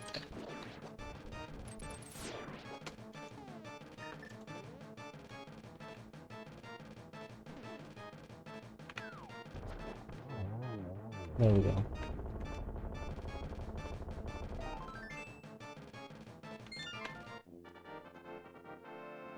That also happened to me, I think.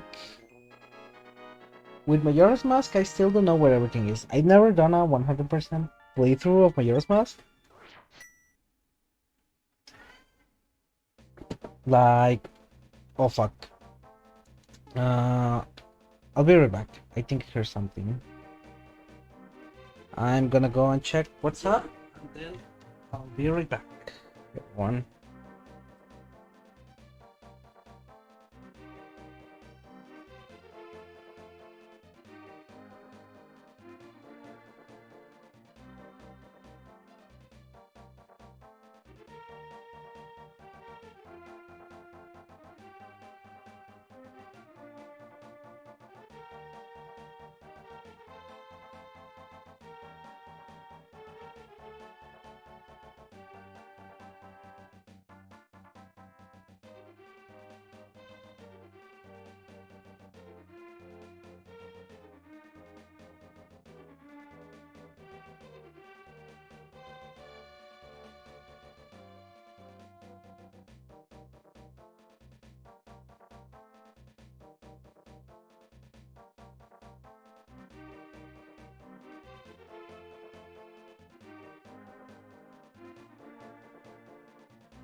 Ah, there we go.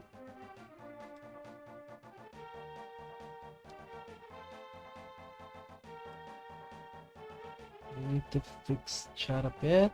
There we go. Okay, so we are back. It was my sister.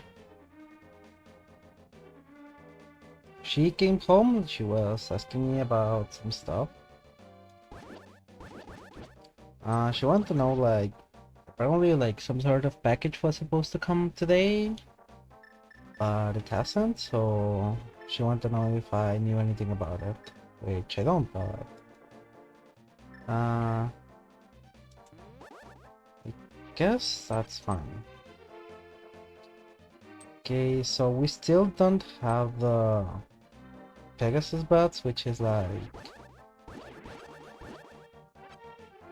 a bit of a weird situation.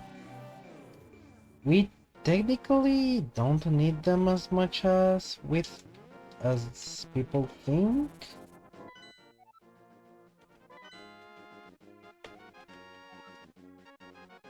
There we go. Press the wrong button.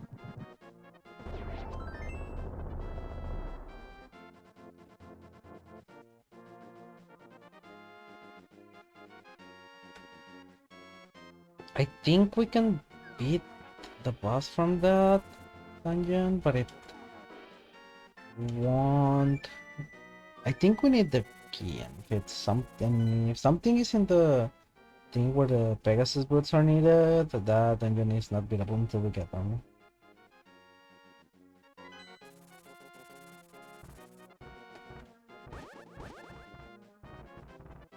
Although everything seems to point towards the fact that we might need to go to the to beat the first.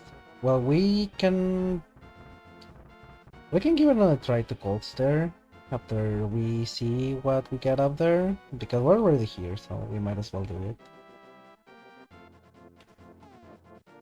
I could also go and open the big fairy's fountain and see what I get. That could also help. And that also gives me a refillable bottle, and if it's something good, like fairies or something, that'd be good, because I don't have the fairy net. The bug catching net, I don't have it, so that could work. Let's see what's next.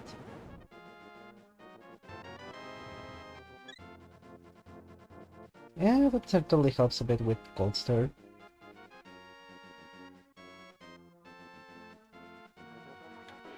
Also, I got a plan. So maybe this is how we do. Oh wait. We actually have something else to check before we beat Cold Stare. We have to check what's up here and see if it gives us something cool. If it does, that's great. But we have to make sure that it's something cool.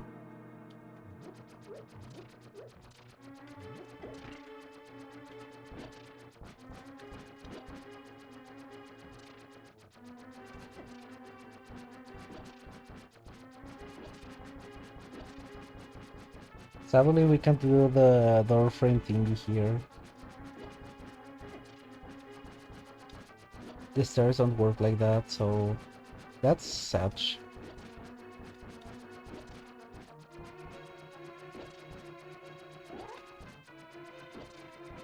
So we'll just wait for that.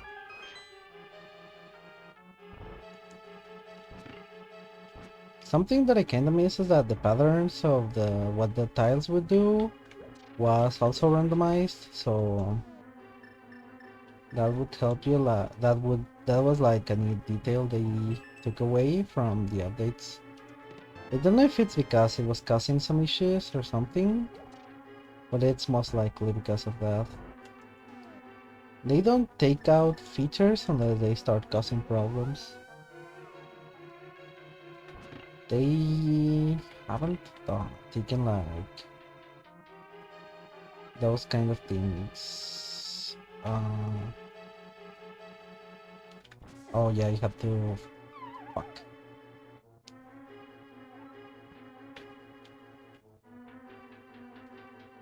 I need to focus. I'm going into automatic mode in this tower, and that's never good. My brain turned off for a second, and I don't know why.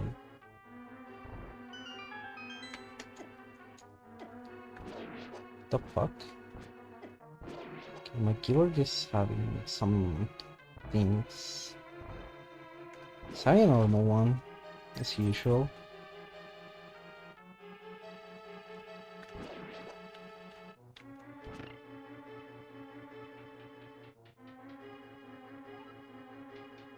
Should use maybe my other keyboard, but for now this one works just fine.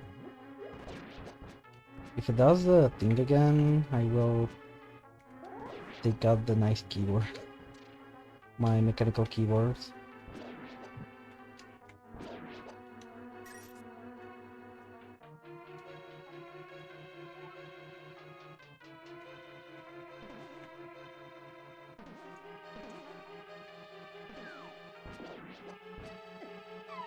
Ah, fuck.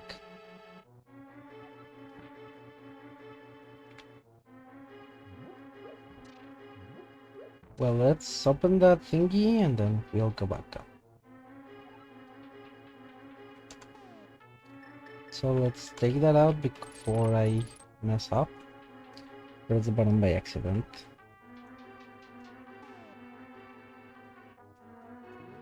Coaster is only gonna have the map, but it's all dungeons, so we have to do it, or Ganon will not be. We won't be able to defeat Ganon.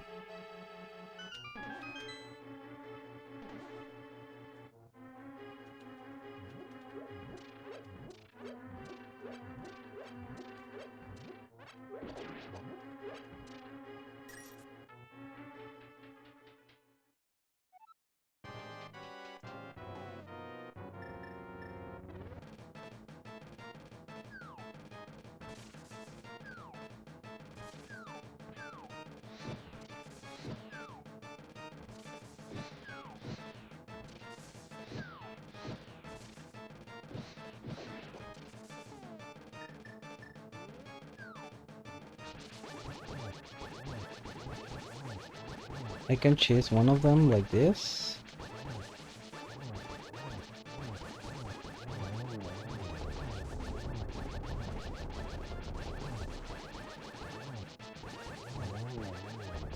Or maybe all of them.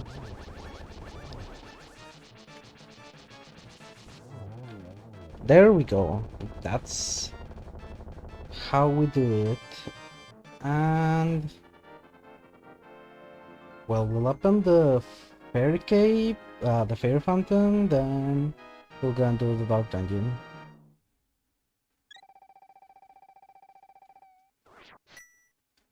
Though we could also go and beat Ganon, Aghanim the first time. Open what's up there, and if it's the... Oh wait, Aghanim also requires the lantern, so that's gonna be annoying. What else can we do right now?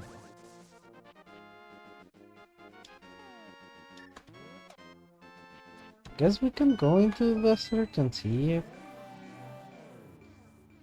if we can do the thing.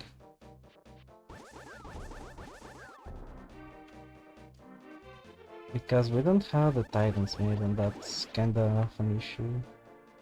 TBH.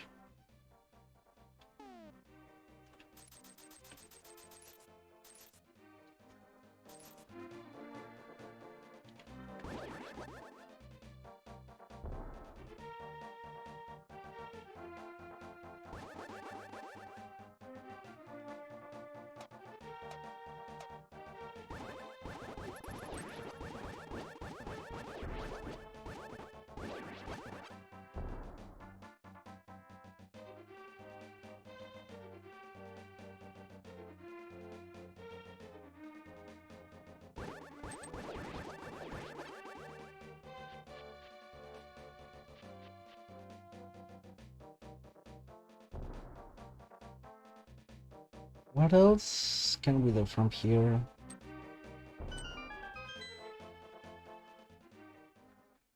Okay, first let's see what she gives us. Green magic, it's...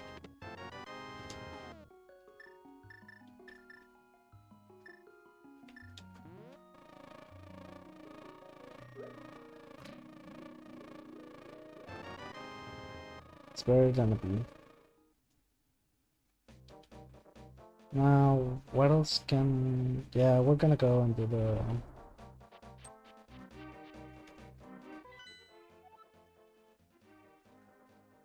Yeah, that seems about right. Actually, let's do the desert dungeon first.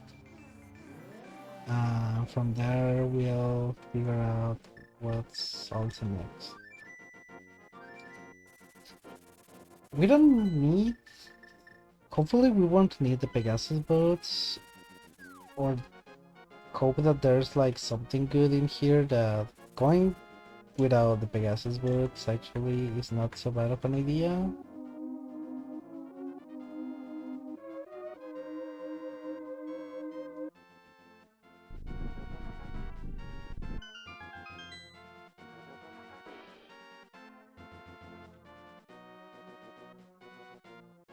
Hmm.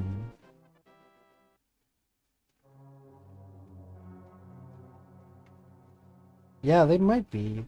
The one issue though is that there's the pillar where an item is. And if whatever is in the pillar is necessary, like to beat the dungeon, like if it's not a useless item. Oh, that's great, that's pretty good. I just hope it's something like the map or compass. Oof, yikes, that changes everything. So we can't go and get that item yet, so we'll have to beat the boss and hope that the boss doesn't hold any, that the boss holds something useful. Because we need that key.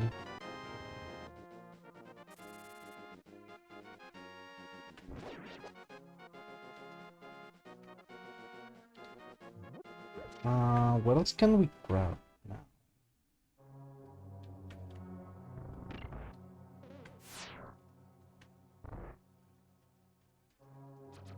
Oh wait, no, this is one of the ones where the key is here.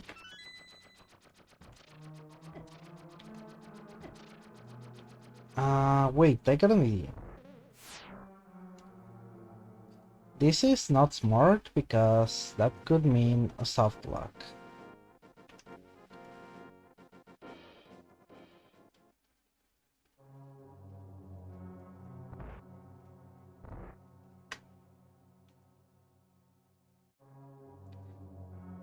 Just hope that my idea doesn't backfire horribly, because otherwise, well, I might have messed up a little bit too much. So there's nothing else up there.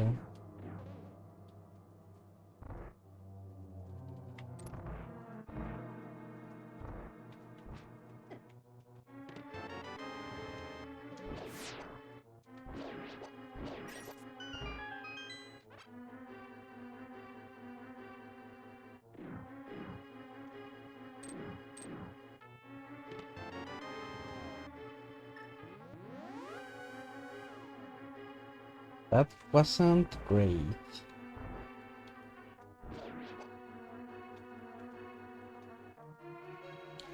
So there's a key, and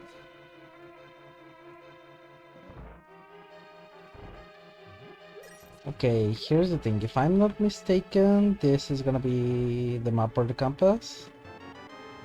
So the final boss of the boss of this dungeon has the other one. That means that we can go somewhere else to get whatever we need. So We're going over here and see what happens.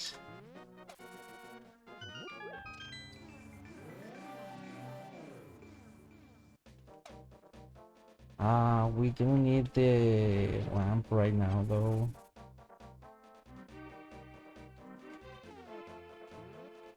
We also don't have like the medallions to open the Master Sword and see what's there.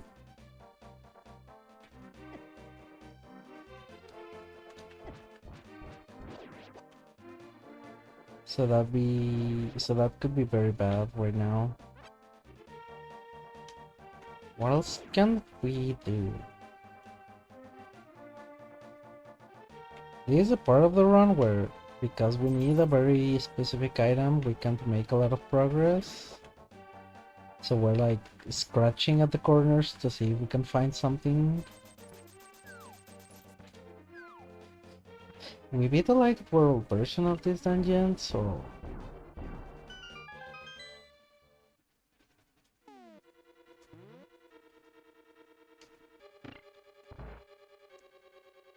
wait, first we need this one. Then we'll get the other one. We'll do the little lap and then we'll go up and get some other stuff.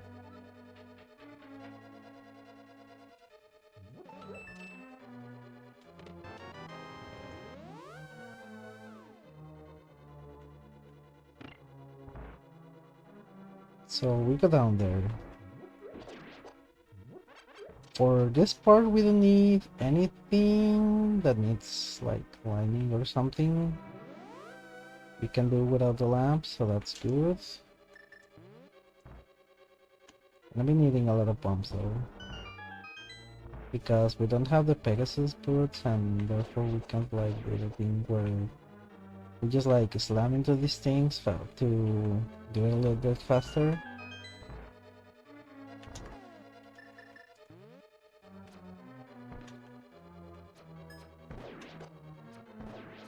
Oh yeah, we got the magic mirror, I forgot about that.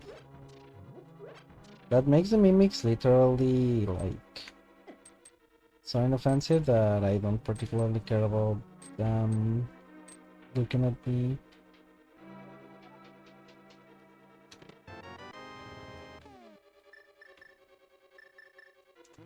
We got another key. Does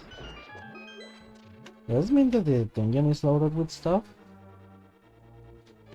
It is very OP. I actually have like a minor concern that sometimes very early on the runs this makes a lot of the challenge like go away, so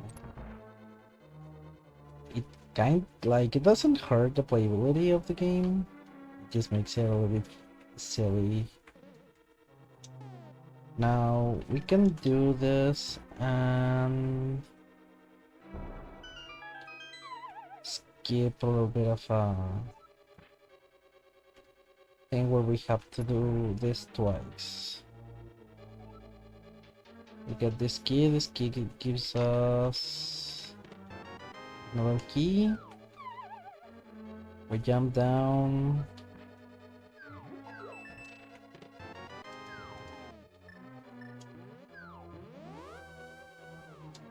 Now all we have to do is wait for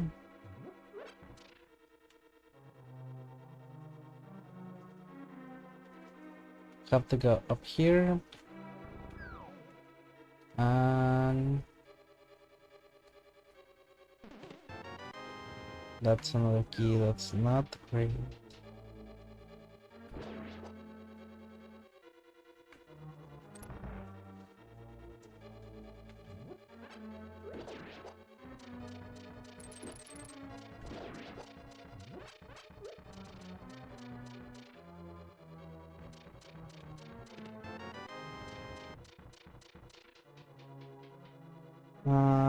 Okay, time to do this again.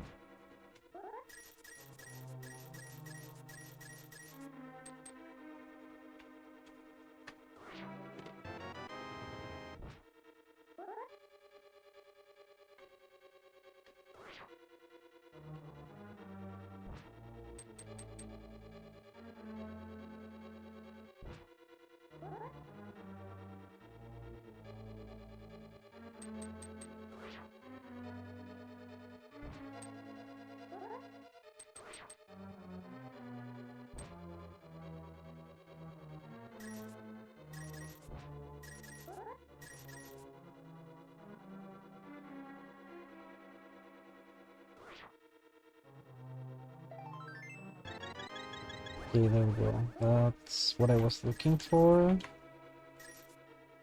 Um, that's the two chests down there.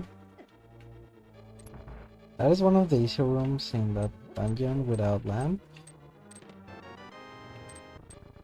The next one is not gonna be so much. I would actually like to have the lamp if it was possible. There's a way to get up there, but I don't know how to do it, so sadly I won't.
Damn, this is...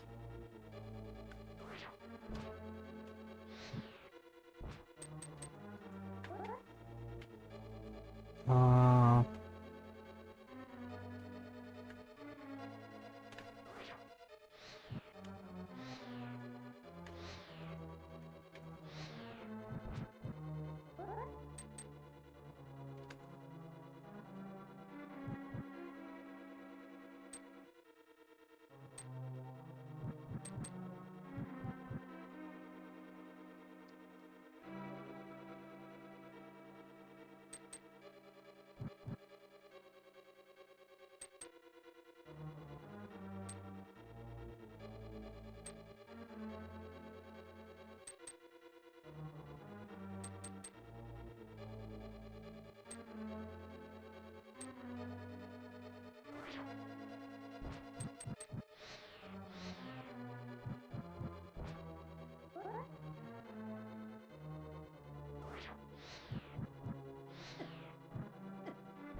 I don't...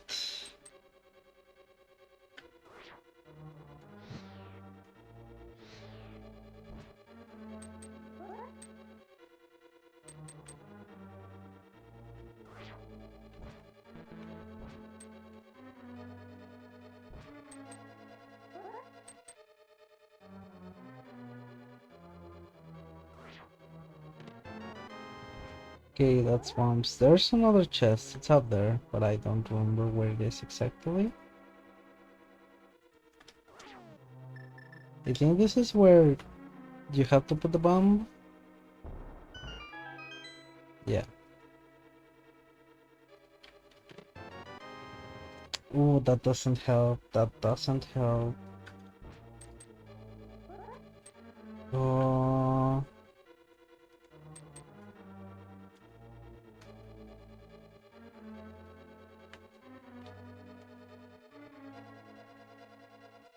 I have to go up there, but I don't know how to do it.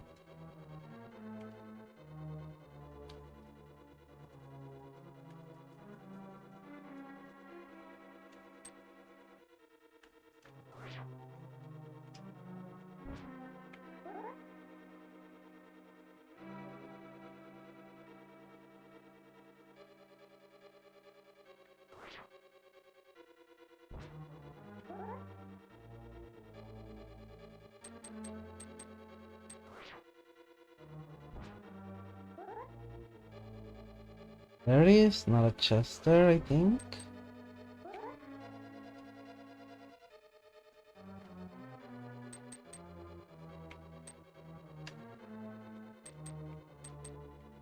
This is taking all my brain power and it's fucking hard. Uh,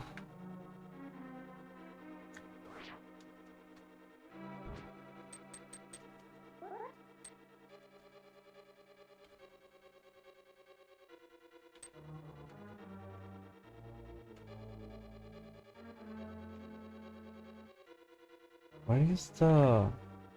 Oh wait, I think I got it.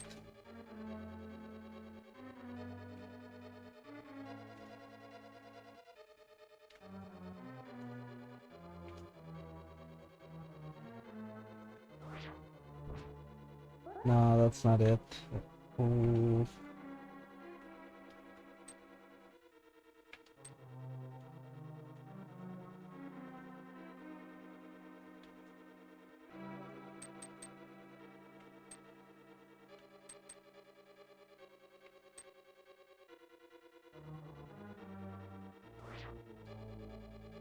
So there's a chest key there. There's a chest there. And I don't know if it's gonna be something that I'm gonna need later, but let's hope it's not. If not, I'll just come back for it because I don't think I can navigate that room like that.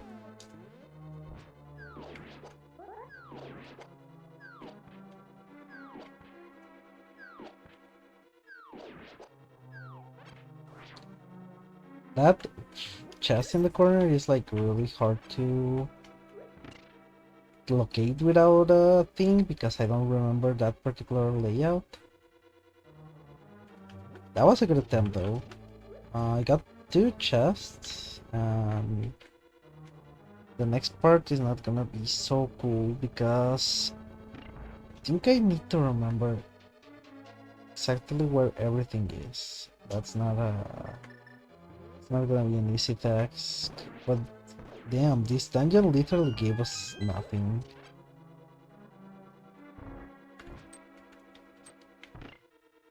Can't believe it did that.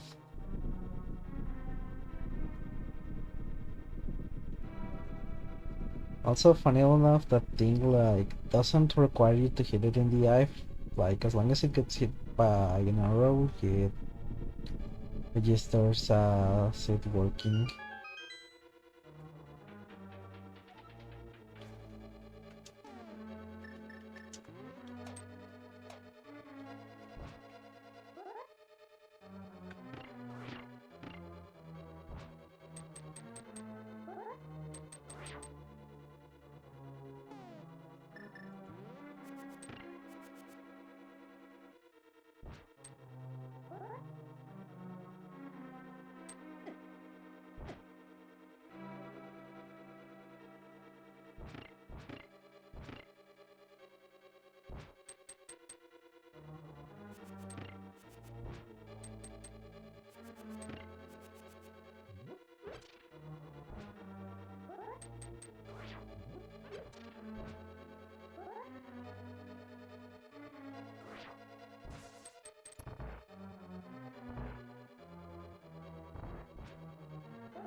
Okay, I can do this. Fuck. Oh, it's... Oh, it's next to impossible. Well, it is possible, but it's really fucking hard. Okay, so how do we do this?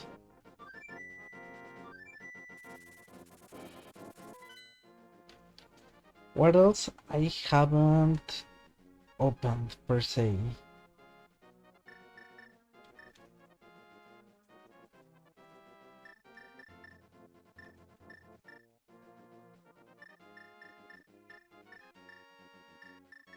I don't know what I am missing.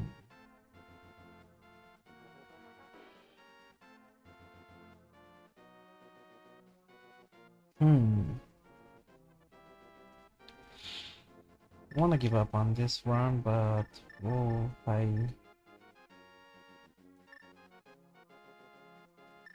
I'm at a genuine loss as to what to do next. I don't got the Titan Smith, I don't got the turn, I don't got anything. Uh,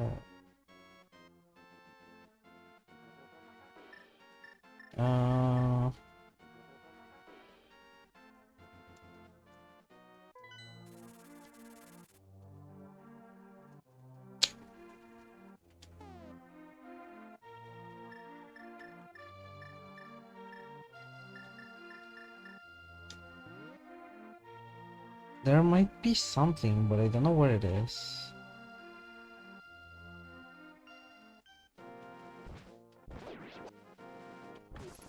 I am at an actual loss for like what to do.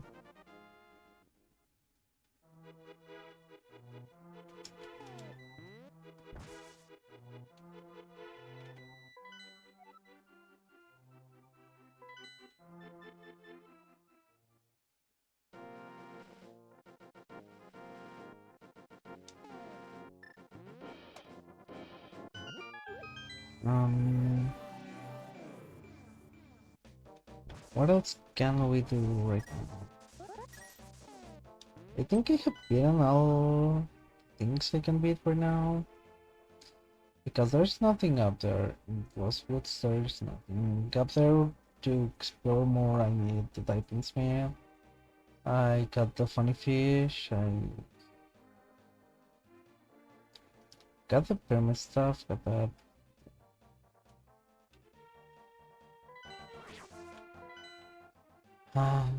What am I missing? I think I did grab what the fucker in the 3-stump hat. I got all from there. This requires Titan Smith. This also requires Titan Smith. I don't think there's anything over there.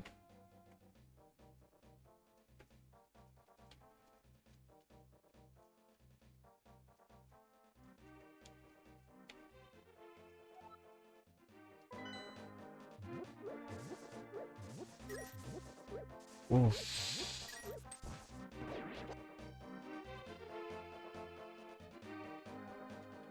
I am.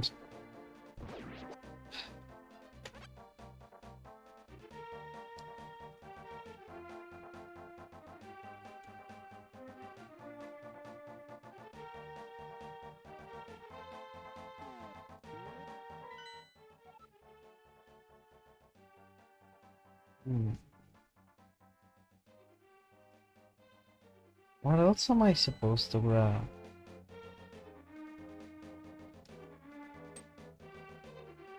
I think I got nothing else to do except maybe beat Aghanim. But Aghanim has the same issue where the lantern is not necessary, but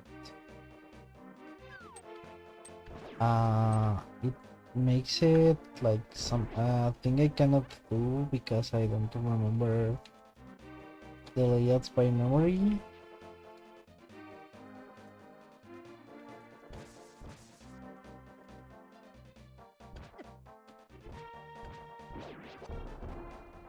I can't do this because got no way to get up there.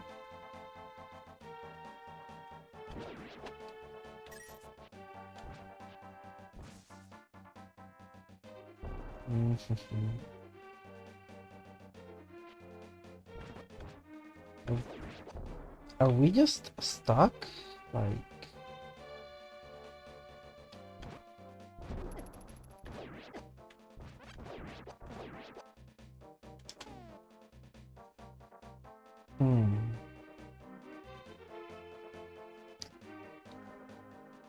This...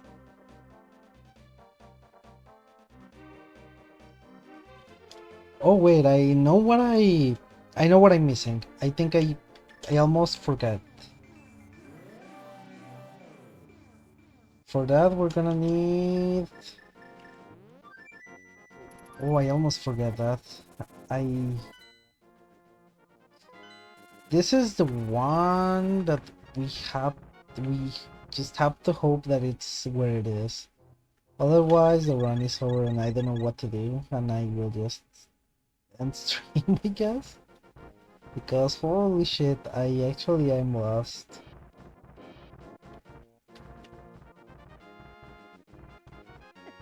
So it's either here or the run is over because I don't know where it is.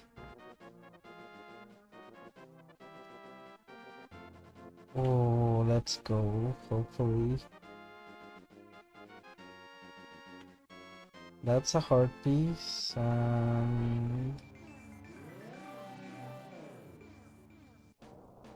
almost forget about this thing. This could be the one. If it isn't, then it's over. I'll apologize to everyone in chat for not being able to pull it off.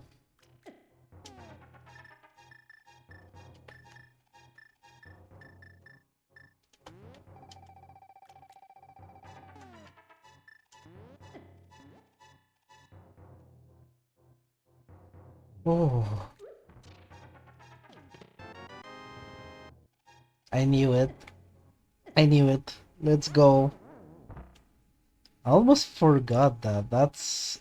Ooh, that was almost embarrassing. I knew I was missing something, and this time I could remember it, so...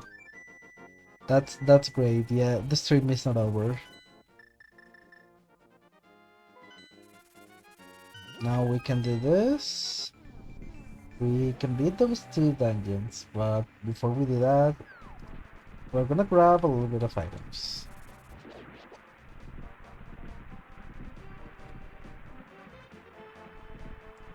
So there's two chests here, there's one on the top right.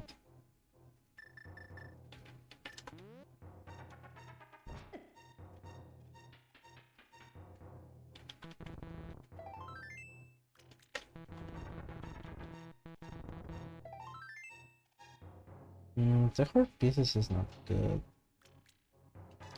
It's fine, but it's not good. The Titan Smith also opens the rest of the town. The sword upgrade that becomes something else. The other the other bottle. There's a lot of things that are gonna get up in that. We can also finally go to the top of the...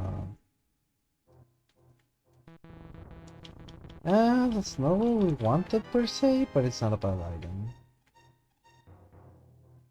So what's next is we're gonna go to the town, the Karaki village, and then we are gonna go into the dark world. We're gonna do two things there.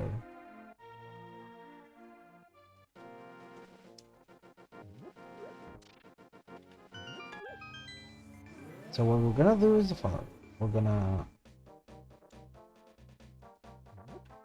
open up the house of these guys, and we're gonna save the little dwarf guy. So we can save the little dwarf guy before I get the heart piece. Or what normally would be a heart piece, and...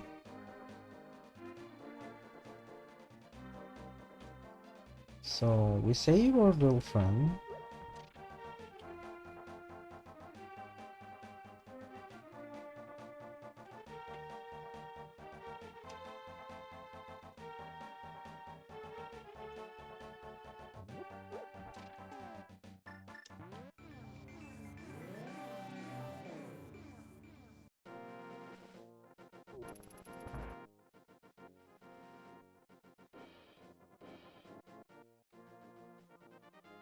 We go in, out. 20 rupees, that's not great, but it's not bad at all, I guess. Now we need to lower this the slow way because we don't have the Pegasus boot.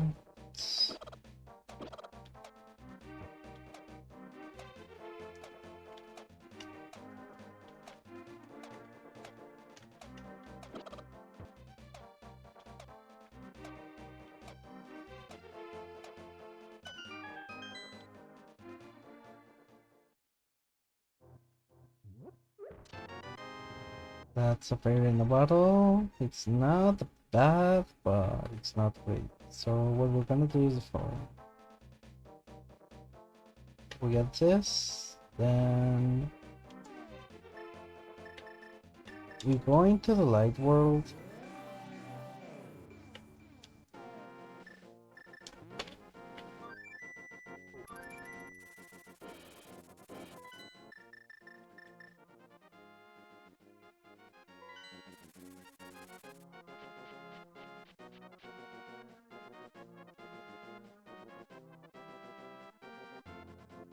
We bring it to the sky. That's the second game, that's great. We can actually beat that dungeon. We could beat the ice one too. Uh, we'll go over here first, we'll get the 2 items on the top, then we can beat the ice dungeon, I guess. We got one boss, so that makes it way easier.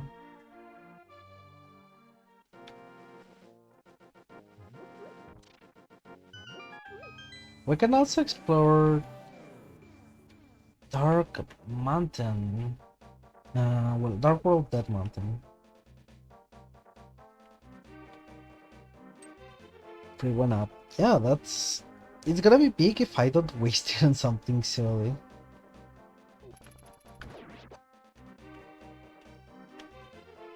Uh, First we'll go...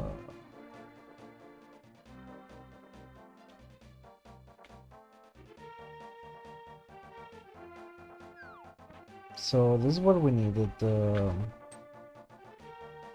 like, Titan meats for. We go over here, then...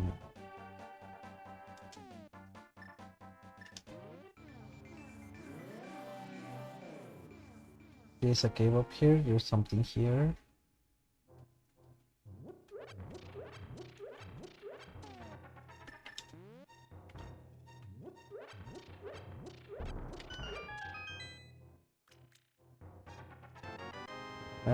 Not great, but...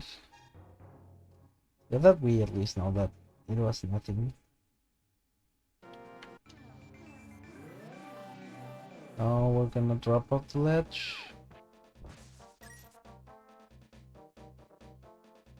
Oh wait, no, we need the Pegasus boots for this one, so now we're gonna go explore Dark World's Dead Mountain.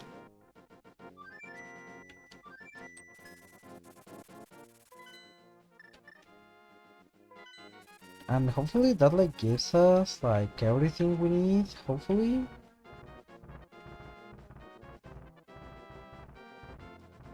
We could explore from the top, but I find it to be faster to explore from the bottom. So we're going to go over here.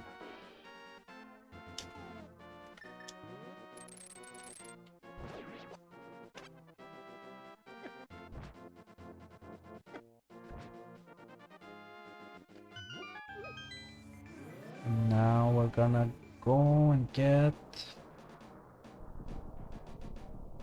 There's nothing there, so... There's nothing over here either. Think it's this one? Yeah. That one is just a fairy thingy.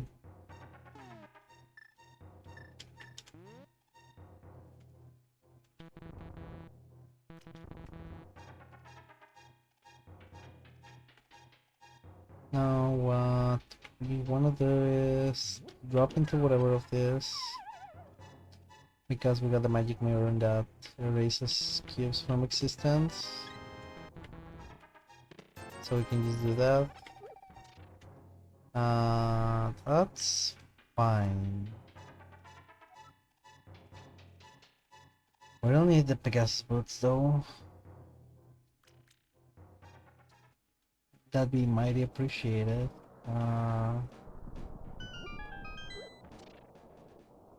We get this, and we do the funny little thing with the...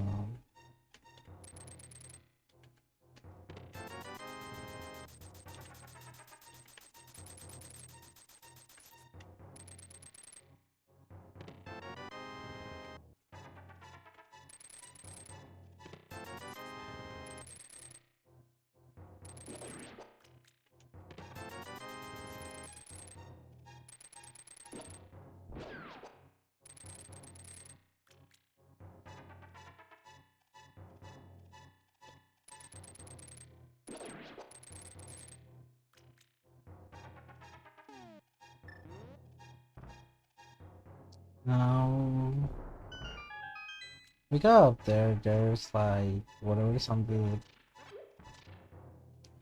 island of the sky. Then we can go and get. Uh, we could go and beat the ice again. I think that's the better one because it doesn't have like any dark room puzzles.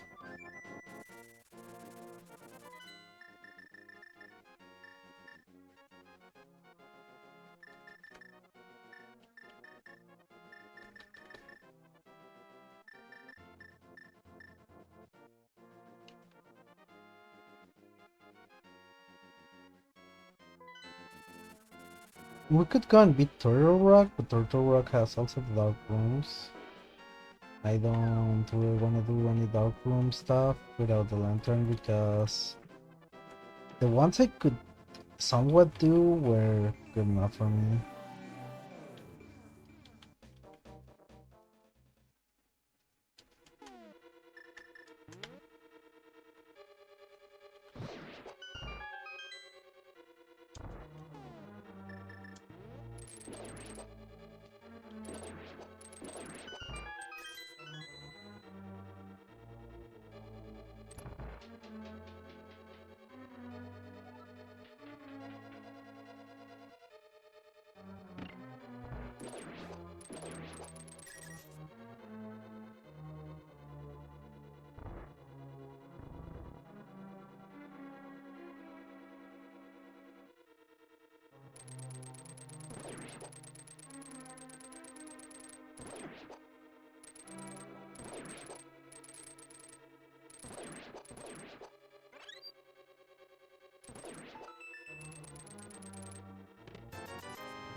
Now, what else do we...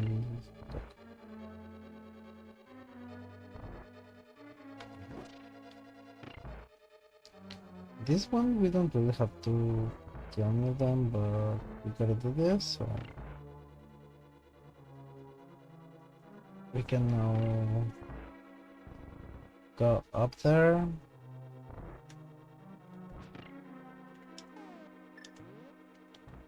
We put the bomb, we get it there, and we can go down. Now, the stall for you is dead. The second stall for drops down. The one right there is fine.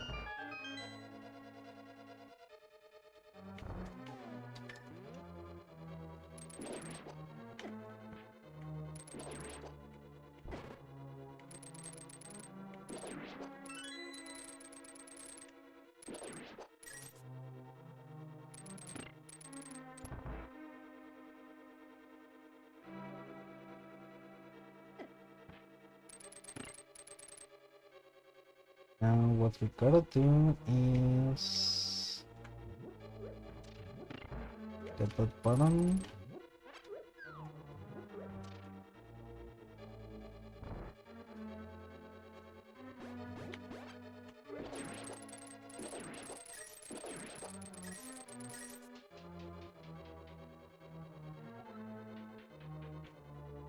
And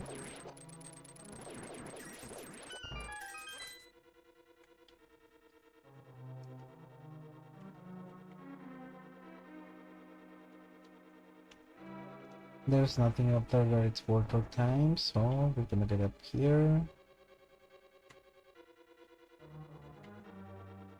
For them to pass because that can bounce us away.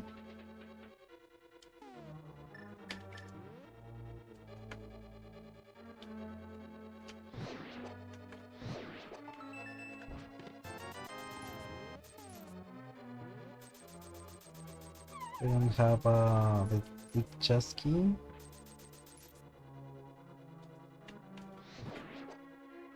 There's nothing there, so what we do is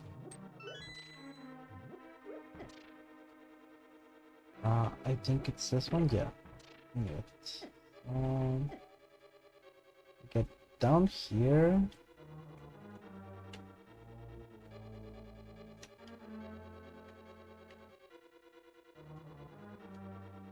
Yeah, the hook shot is possibly one of the best items in this game. Like, all the things it can do are amazing. Like, as much as they are like the dream item in the 3D games, I do believe that the best iteration is this one. Or maybe the Twilight Princess, where you get to wield two. That one also goes really hard.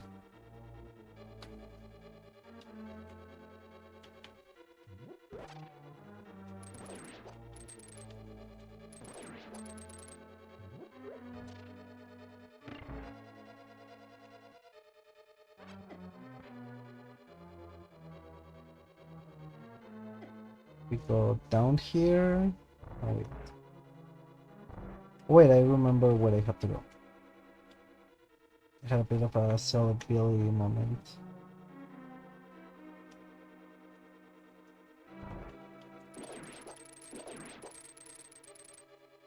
Now, what do we...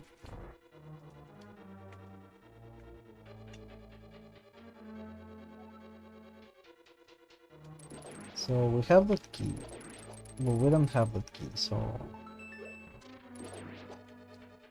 There's that, but we won't press it because the way we can do this...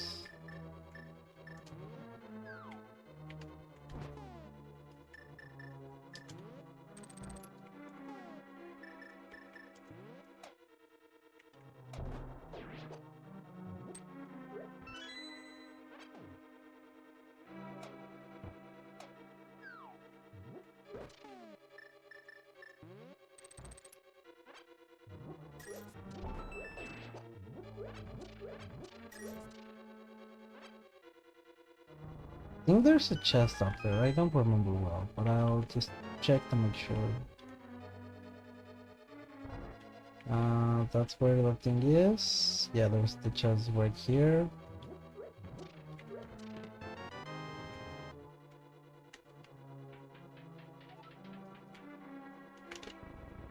Pull the tongue and then...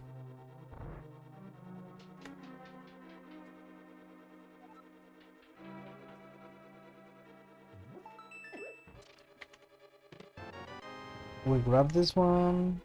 That leaves us here. Now we can fall down and...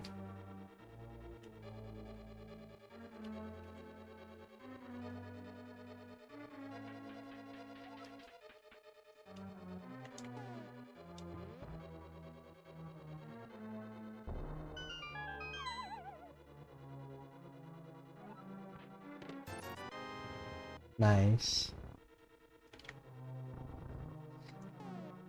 So we still have the map available to us. This is where it tries to do the puzzle where it's like, oh, you have to get that block from up there and... Like... Ruby, let's go. You do feel like that? Oh my god. Yeah, we just do this and then we skip like that entire annoying puzzle.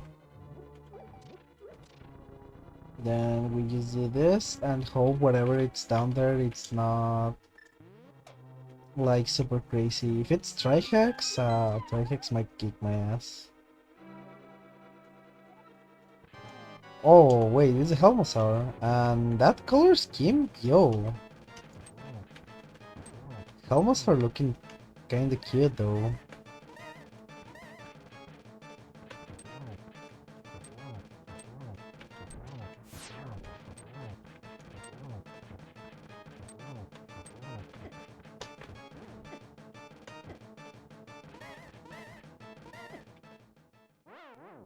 Okay, we got the ferry, that's not an issue, let's go. Now...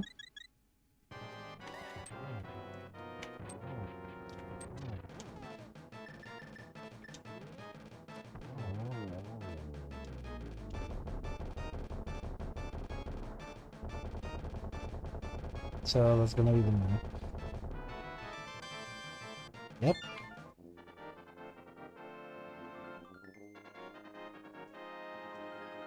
Yeah. Thanks, Yuri. Oh fuck, my back. Oof. That was a little bit of a. Oh, I stretched a bit, and that was that was a very nice pop, but it was a little bit too. Like when you feel it a little bit too much, and it's like, oh, oh yeah, I almost forgot. I got like a coffee here.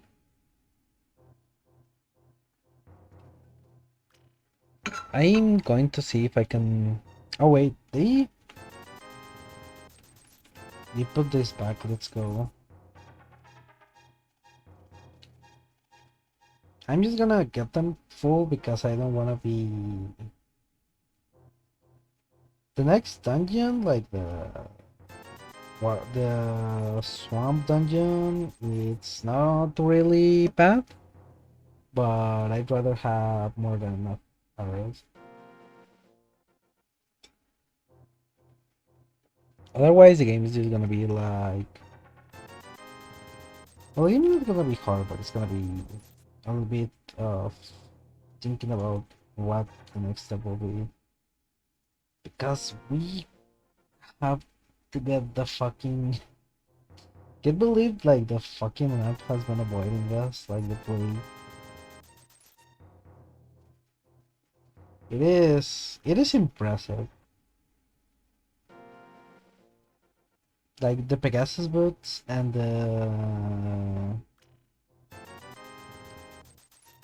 this one the lantern being like the items that go like, I mean, do you really need us? And it's like, yes. Yes, you're mandatory items practically. Like it's very hard to, well, it's not hard, but it requires effort to avoid them in a normal playthrough.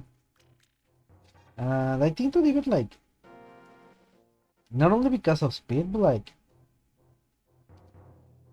like there are some things in the game that are like you need the Pegasus boots to make progress, otherwise it's like possible to do thingies. So now we have 1570, that's good.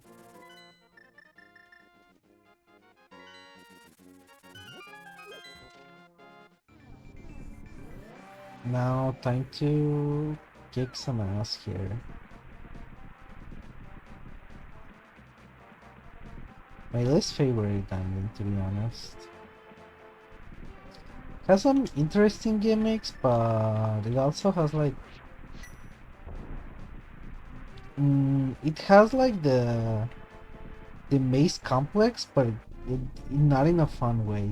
I think that this is the weak one. Also, the eyes are just annoying boss. It's not a fun boss.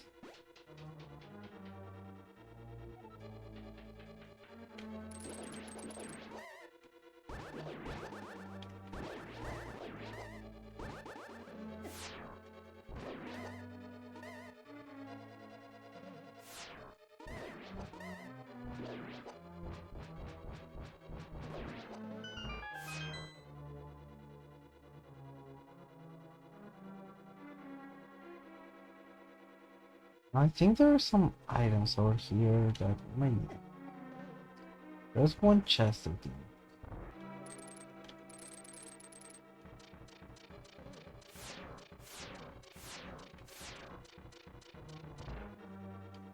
Oh wait, no, there's. It's been a while since I've done this. So we go down here. We got this.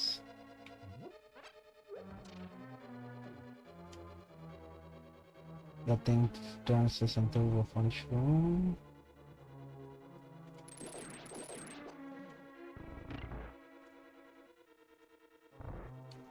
We got this chest.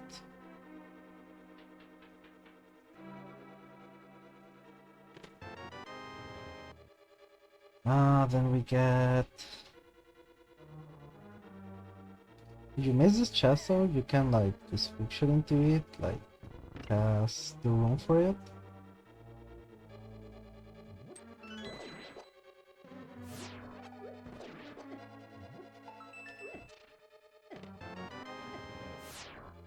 Okay, that was fast, so that means we don't have to backtrack a lot. What is down? Oh wait, yeah, it's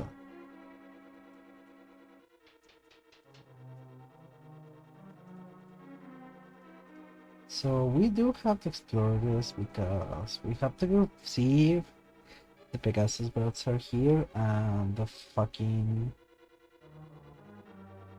lamp because it keeps missing us and I just don't have hope for it to be a place where it wouldn't be almost cruel for it to be. Like whatever it is, the game is gonna be like, can you believe that it was here? And I'll just be like, thank you. Reblob mages. Yeah, like the shirt is like I know it's supposed to be like an evil like demon with horns and stuff, but I look at them and I just see hearts on their shirts. Like that's like they love New York. They love the Big Apple. Good for them. I don't think I've heard people who are from New York. I don't think I've even heard them be like, God damn, I love the Big Apple. But I'm glad. I'm glad the Big Apple gets some love. We love to see a Big Apple win. So we go here.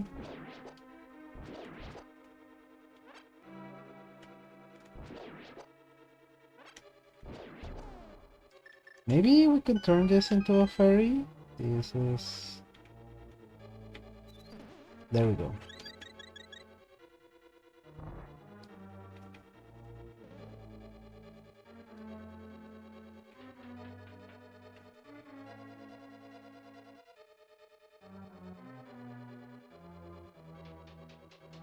Now we did this. There's that key, but it's just a way to save us time. It's not really important. We get another ferry. Yum. Yeah. Me when I turn the funny fairies, the funny anti-fairies into yummy yummy crunch. That sounds fucked up. Uh, poor fairies. What else? Oh,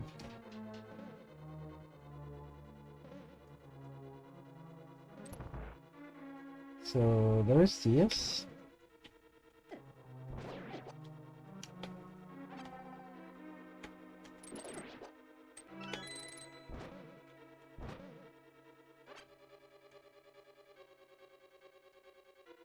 I don't remember if I have to use that. What's down here? Oh, it's a balcony that shows you. Oh, here's a funny bomb. Here's a funny chest. Try to get here. And it never elaborates on how to. It just helps you to know what you're trying to do here.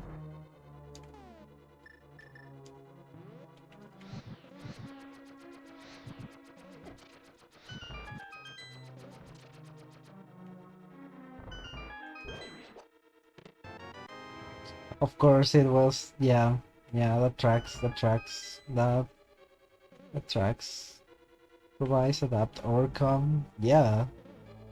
See, like, it was this late. It's... I could be madder. I know I could be madder, but I won't be. I'll just accept the funny, silly prank the game pulled on me. Because at least we finally got it. Now all we have to get is the Pegasus bots. Now we're gonna abuse the non-solid state of the blocks to skip that one puzzle.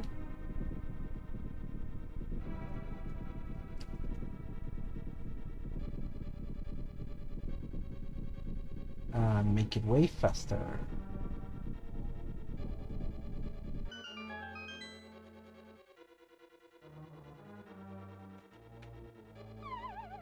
Yeah, man, so you can load those dungeon design.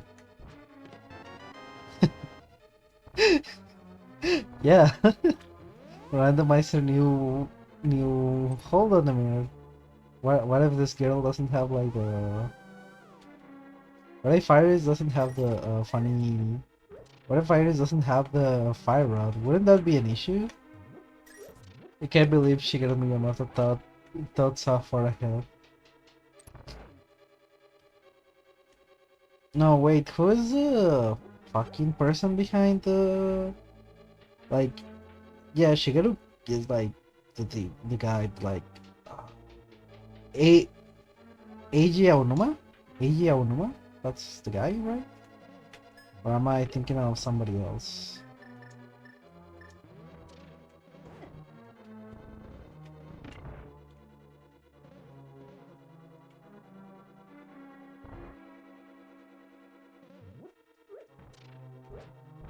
I forgot. I forgot these fucking things were here. Oh, I don't like this. Okay, yeah, we gotta turn that thing into a fairy.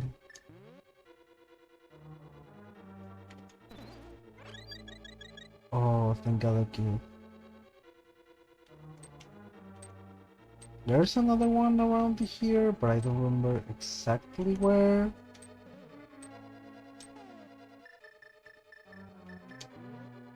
I'm just gonna play cowardly right now because I don't wanna go back like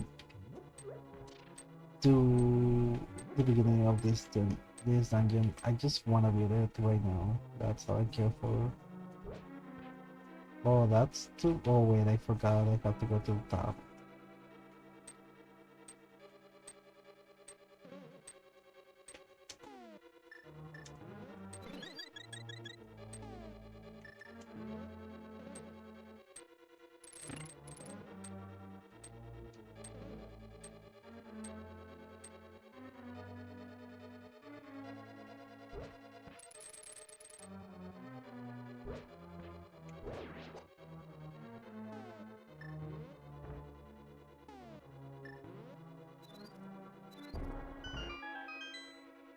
Okay, they are not close enough, so I have to do this. Then I have to do this thing. And what else do we have? I have to do this thing and then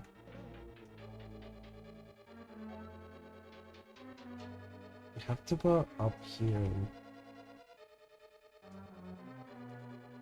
And yeah, I mean, I guess it's fine. Tosuka Takashi. Uh, I don't really remember because I know like, no wait, is he? There's like the director of the Zelda series. I don't know who it is. I think it's.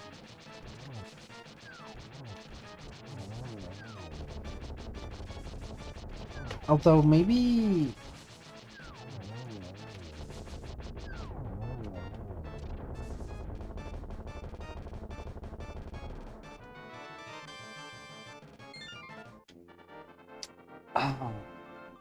I will look it up. I think it's in the credits. But there's like a big name here that he's like pretty much like now actual like the guy who we can thank for all the good decisions. Like as much as people love Shigeru Miyamoto and whatnot, I do have a grudge against him because he for some reason is because he really is the I fucking hate his mentality of we have to innovate the shit out of everything without actually like thinking whenever or not the innovation is needed. And that's actually one of my biggest gripes is F-Zero hasn't gotten sequels in years because Shigeru is like, we need to innovate, you can't just make F-Zero again. And it's like, yeah, actually you can, like that's what people want. Just give them fucking F-Zero. He's like, no, what if they want something else? And they want like F-Zero. They just want like spaceship racing, bring some of the classics back, and introduce like something called like the Death Fucker 5000, and that's like where where where possibly Pico comes from. That fucker 5000 being in the planet where Pico comes from makes perfect sense to me in the F-Zero lore. Just give us that, and that's all I need for a new F-Zero. Monkey Paw Wish. Yeah, like that actually happened to me with Paper Mario and Super Mario RPG. So I'm a big fan of like all the Mario RPG series. And I love Dream Team, like the Mario and Luigi Dream Team. I loved it. That game has such a wholesome vibe about like all the small details that once you realize why they happen, they picture like the most wholesome relationship between Mario and Luigi that it's so fucking cute, and I actually like teared up over how wholesome it was. I was like, holy shit, Luigi, damn bro, you fuck. I'm glad you got your own year, bro. Like, shit. Every year should be the year of Luigi. That's how good that was. Uh, because like, one of the craziest things is that so in the tutorial fight you're fighting against like the Antasma, like the final boss, right? Like you're fighting against Antasma, but you don't know who Antasma is. And he's like, I'm gonna, oh, so this fucker is coming to my island. I'm gonna wreck his shit and dream. But it's Luigi's dream, and like the thing about Luigi is that it's Luigi's dream, and as far as Luigi is concerned, like everybody eats shit against Mario. Like Mario is Luigi's personal Goku. Like you could say like, ah, Luigi, fucking who would win you? Fucking the dead hit of the universe, or fucking Mario. And Luigi would be like, without thinking, he would be like, ah, bro, my big brother would kick the hit that of the universe as like no cap, like fucking he can do it. And that, I think that's very beautiful. So of course, like when Phantasma shows up in the dream, and also I had both chests, that's fucked up. I thought that was a tier chest. So I remember that layout. I just couldn't find the third chest because there was no third chest. That's funny. I find it very beautiful that like literally the final boss of the game comes to like fucking kick Mario's ass, but since it is Luigi's dream and Mario can do anything in Luigi's mind, like Luigi loves Mario and thinks he's so fucking cool and amazing that literally everything eats shit against Mario, like, and that's why just comes, like, and fucking Mario dabs on him like it was nothing. I find that to be pretty cute and beautiful. Like, the most wholesome brothers relationship in video games, probably.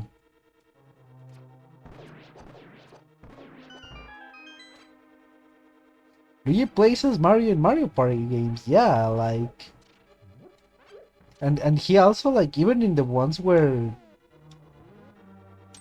like, you know how Mario has like no effects on his dices or anything in the like gimmicky ones where they have like custom dices, and that kind of is, I kind of like it. Oh, welcome back, Looney. For some reason, I think I didn't see your message. I'm sorry. Well, welcome back. How was your training? Your first day at your training, your new job, I think. Sorry, I'm really right now brain bad. Uh, I was not ranting, but like fucking loving. Talking about how much I love the Mario and Luigi games because they have a lot of cool concepts and a lot of cool characters, a lot of cool shit. Like then they made like the other like they made Paper Jam, and it's weird because Paper Jam had technically everything to kick ass. It had the cast of Paper Mario, and it had the cast of Mario Luigi, and it could have been the greatest thing ever.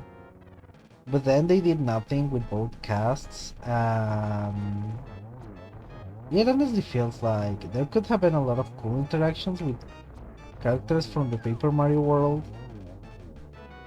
And the fact that they just didn't, it feels bad. Like, damn, they could have done so much more.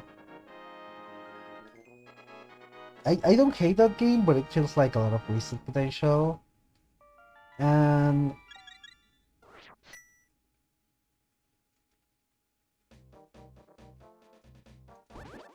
there's like how is it called? The fucking uh oh, the other one. Like Paper Mario, I I was kind of a fan of the first game. Didn't quite like it. I felt like at times it needed a little bit more of polish. That was like 100% on me. I knew like that was me. Like you know how with the first game in every franchise, like people like to talk massive shit about those games and be like, it's a skill issue and this and that. Like the game could have been better, but it's like, yeah, but the first game is never like the best in the franchise. I don't think so. Like, or like the one that defines the concept of what the franchise is gonna do. It rarely goes well. Like, there's always room for improvement, especially the developers. It's like their first thingy. Um, they make like a thing about. And that's the thing. Like Paper Mario was trying to recreate the formula of Super Mario RPG, which is great. The fact that they brought back timed hits and stuff like that, that's amazing. I love that a lot. But Paper Mario still feels a little bit clunky in places. There's a lot of glitches that I honestly don't know much about. I don't particularly care about them. But the fact that there's like a little bit of jank in it that still feels a little bit unpolished, it's it makes it charming, but at the same time it turns it in like not a game I hate, but a game that I think that it's very good, but then like only play very rarely and think it's fine. Thousand Years Door, which by the way, fuck me, I can't believe like this year my internet's so bad at the store. Oh no, I'm sorry, Mooney. That fucking sucks. At least at least this job doesn't suck, hopefully. If it does, I will like fucking only personally come to fucking kill them or something, I don't know. If I treat Mooney, my number one fan, in like well, or I will like fucking eat your lungs or something, I don't know. Something normal people would do. What do normal people do? Anyways, going back to the thousand years door. A little bit of a thing. Holy shit. Uh, so at the beginning of the year, I think, or very like in the middle of the year, I don't remember. I actually don't remember when it was, but holy shit.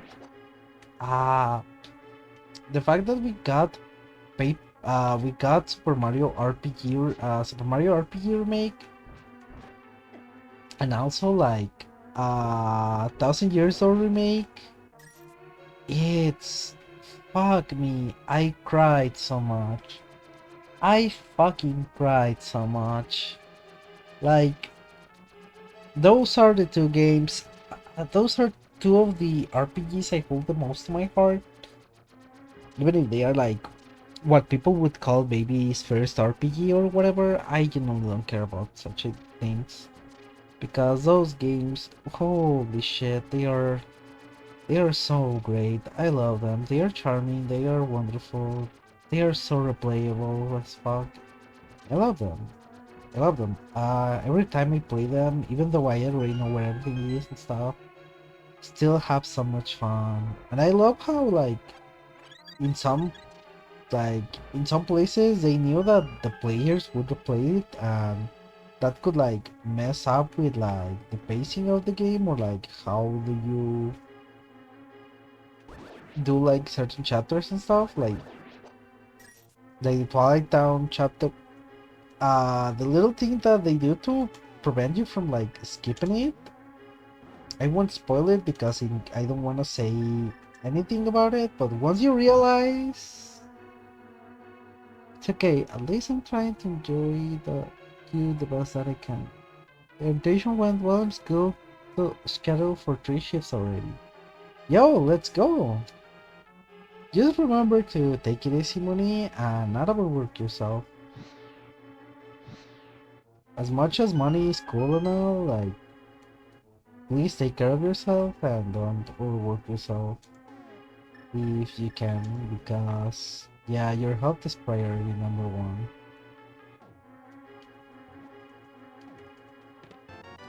Um, fuck, I keep getting like both doing this room and trying to talk about it. Paper Mario is hard.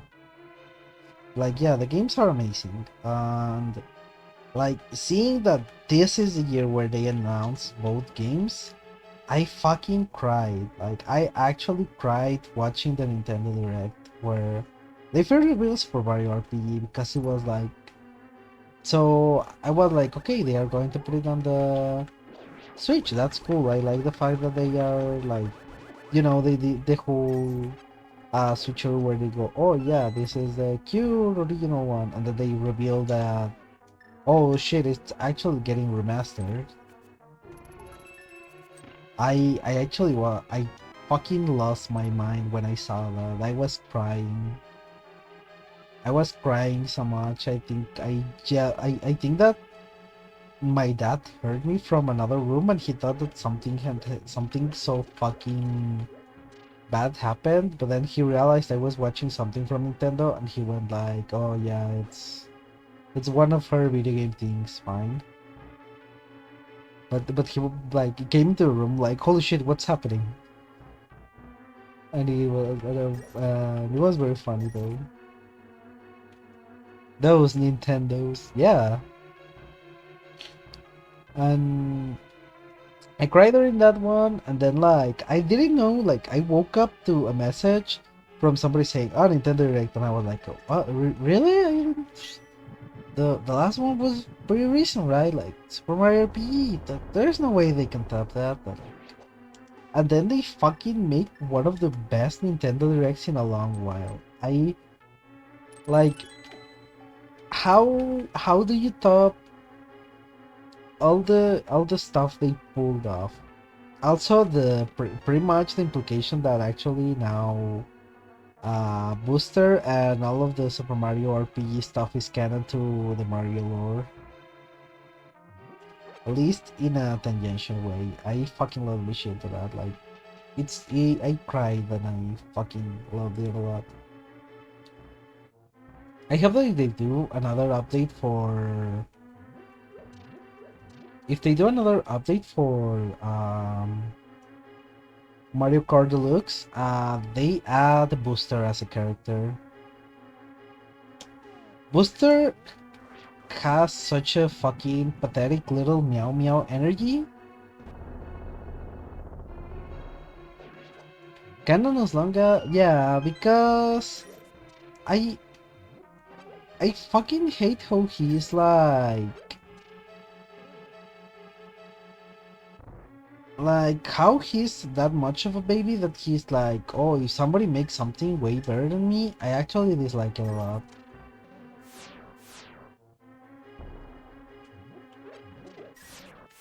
Like, he has come to say in interviews that his least favorite Zelda is Majora's Mask.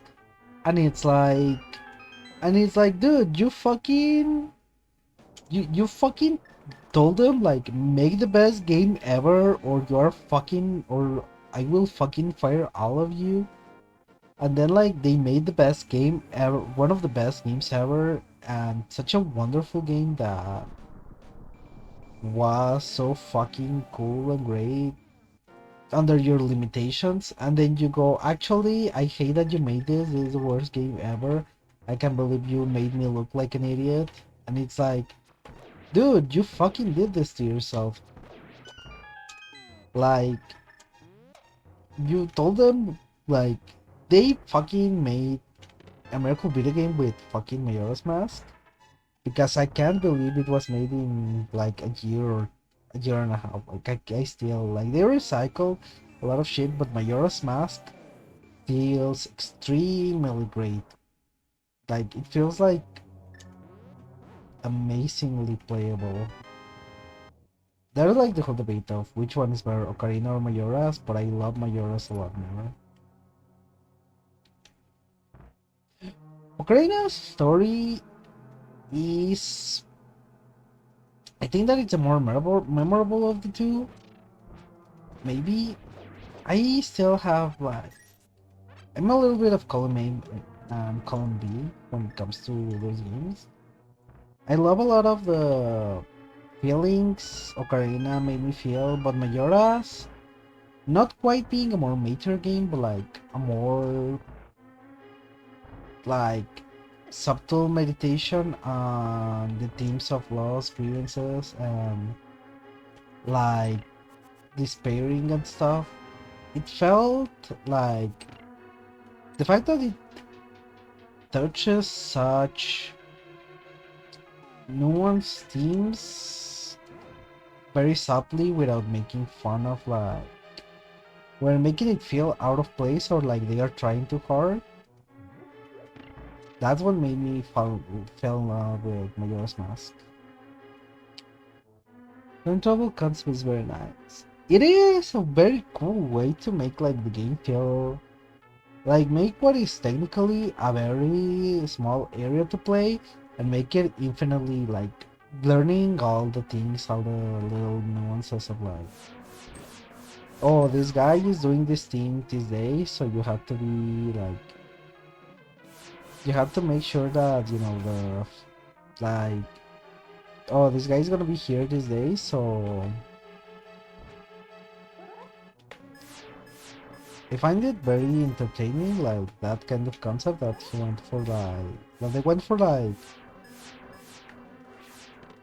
like learn everything about these characters, because these 3 days are all you're gonna know for a long while. And the game rewarding like your knowledge and everything, and also like having the whole, like this, the funny thing where it's sadly you can't save everyone because, oh my god, Blood Blast. I found that to be very beautiful and simple. I like where a funny mask gives special powers. Yeah, that also is something that makes it feel amazing. Like, the fact that in Ocarina, like, you got the masks and they are like just funny aesthetics, and in the game you have like all these masks and they all do like something or help you in some way, like help you progress. I feel like that was a pretty cool way to do it. I still feel like it had like the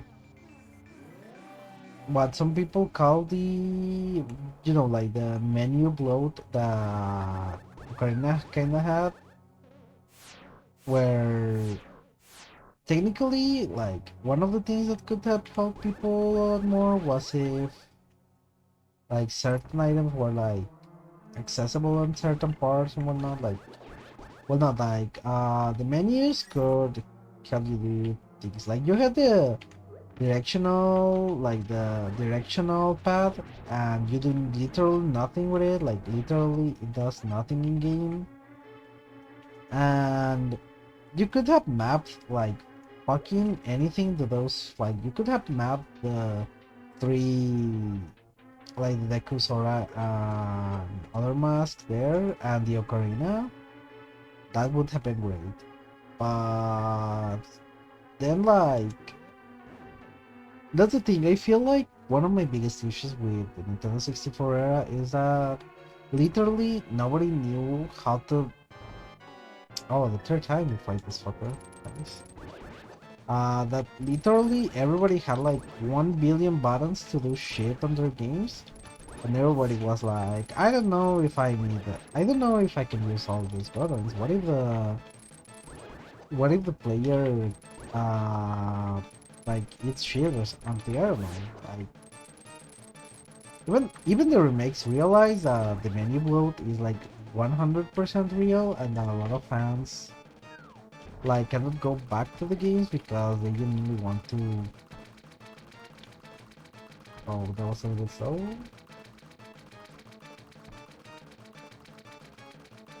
Okay, fuck. There we go. That even they were like, okay, yeah, we have a lot of all these items. Giving them all these items is cool, but if they have to like do all the inventory management to a degree where it's not like where you spend a lot of time in menus, that's like not actually pretty fun. Like yeah, you should be changing items a lot, but not to the point where it's like you have to do everything in that way. Okay, that's a book catching it.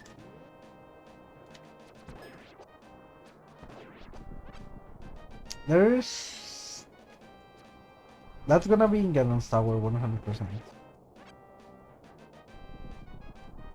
So we'll do Ganon's Tower and then we'll go on and get the we'll go beat the other boss. We'll see where everything will be tackling for the first time. Then I guess I'll think of then we beat the game.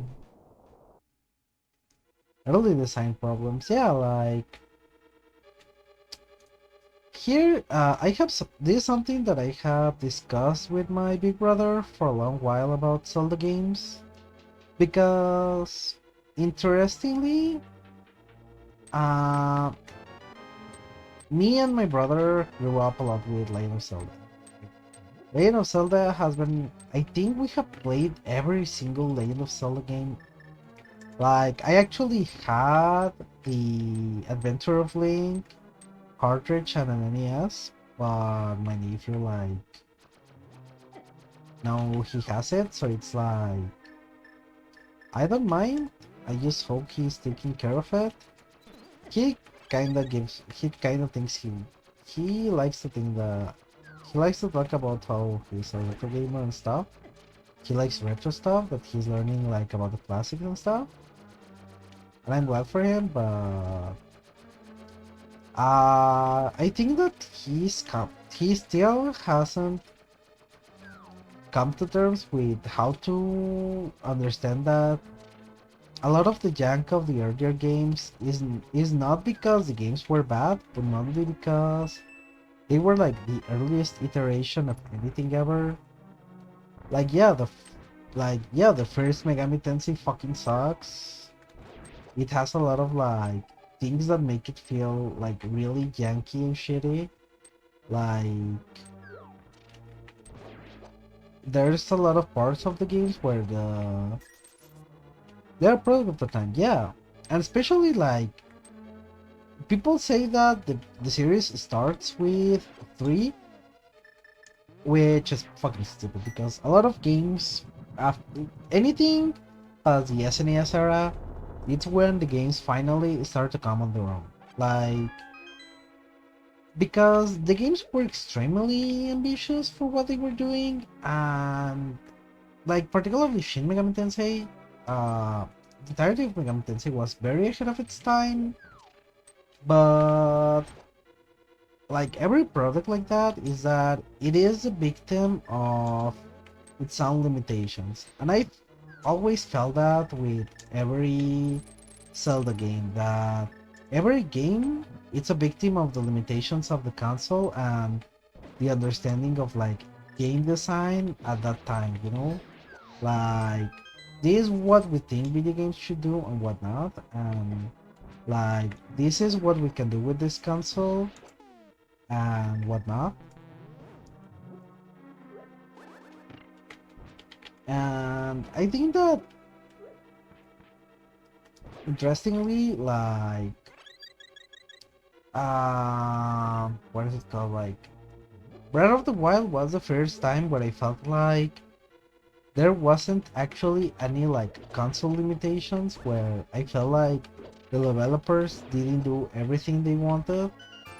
Like as it turns out they didn't, but it wasn't because like console limitations. It was more like actually we feel like we have a lot of features right now, and that's more than enough. Like holy shit, this if we put more stuff it's gonna have like feature creep, and it's gonna be like already the game is pretty banger. So it it like that was the first time I felt like a Zelda game didn't feel like it was trying to have a conversation with me, but it was missing a lot of pieces. I love the feeling that Breath of the Wild game were playing with. That it was the first time where the limitations of the hardware weren't definite, like what defined how the game plays and what it does. And I love that. I actually like that a lot. It felt very wonderful. Uh, but a lot of games have like that limitation that they are products of their time. They are made with like sensibilities of the time. There's also the whole actually console making games is hard thing, where it's like yeah, making games is hard. Like nobody's saying that it isn't. Like we all kind of agree that yeah, making games is hard. Like as much as we like to like talk shit about games and whatever, there's a point where we all agree that yeah, like games have gotten to the point where we all would love to just like not shit on them, but more like understand them. And like there's a lot of current day conversations about what games should be and shouldn't be, and I'm glad that we have gone past the conversations of games should be fun because I want to have fun, because some of the best games I've had, like not only they were fun but they made me feel other stuff. Oh, that thing got glitched out. That's funny.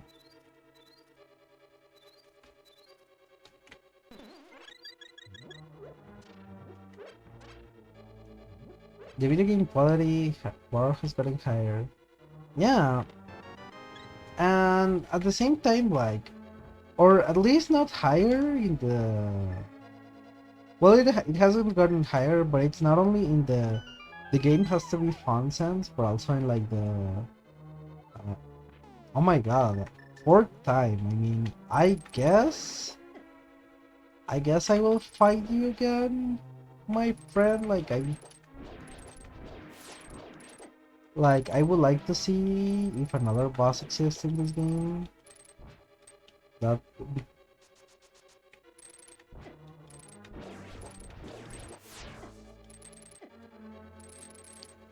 that's very funny.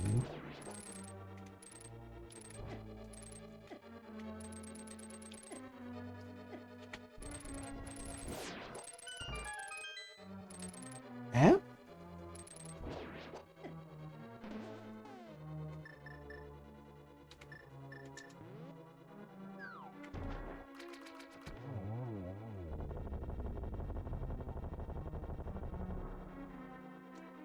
Yeah. This room gets all of these room conditions get really bugged with other bosses. Like it just happens and there's not much to do about it, to be honest.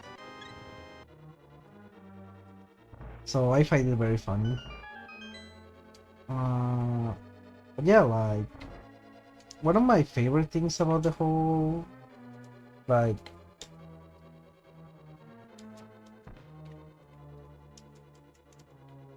um what the okay, I can't pause in that room. That's ah, can't pause in that room. We got into a weird fail state, I guess. That sometimes happens. Okay, time to start doing this room pretty fast.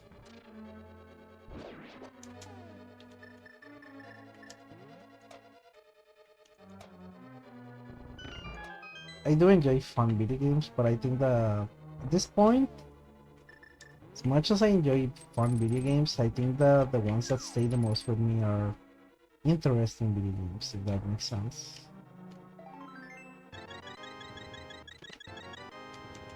Like, Legend of Zelda Randomizer, yeah, it's a fun video game. But aside from how to play it and using it as a fodder to talk about other stuff while I'm playing this game, especially in the later moments where I'm going mostly through the motions because I know at one point it becomes deterministic how the game runs, what is going to happen next and whatnot. Uh, Most of the games that I've been playing lately are not exactly what I would describe as fun, but more things that keep me thinking about how I think about video games and stuff. Like, I've been playing Fear and Hunger. Honestly, it's not a video game series I would be able to recommend at all. Interestingly, I don't think Fear and Hunger is something that you can recommend to everyone. Especially the first game. The first game is a lot more. The first game feels like it has a very specific niche audience. Yeah, and especially the first one because the first one has what I was talking about earlier. This is the first time a game like this has come up. I don't think Fear and Hunger is particularly unique, but the way it does the things it does is rather unique. And it has a lot of growing pains. It's the first video game the developer has ever made. There's a lot of issues with the engine it uses. And there's also how he tackles certain topics, how certain things are addressed, how certain aspects of the games are developed. It has a lot of issues. Um, a lot of growing pains, particularly in terms of how the games are and whatnot. But surprisingly, I feel even so, the games make good effort in communicating exactly the kind of games they are without like trying to tell you like if it's a good or bad game. Like in particular, like the second game feels a lot more like it has learned a lot of things about the first game, and it has become like it is easier though, but I feel like a lot of the difficulty of Fear and Hunger, it's less of like it being actually difficult or challenging and more like how the game becomes like what is the challenge is that it's hard because fuck you, and not the game is challenging because it's trying to teach you something about it.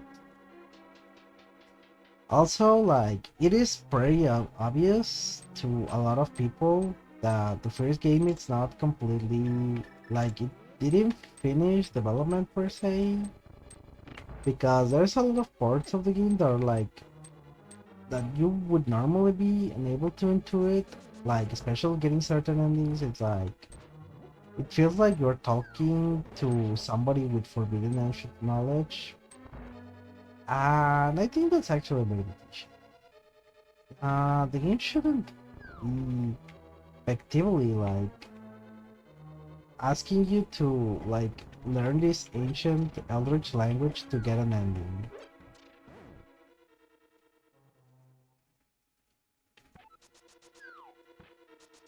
Like I think that's a very big issue of the first game, that at times it feels like it is fighting itself to be the most that it can be.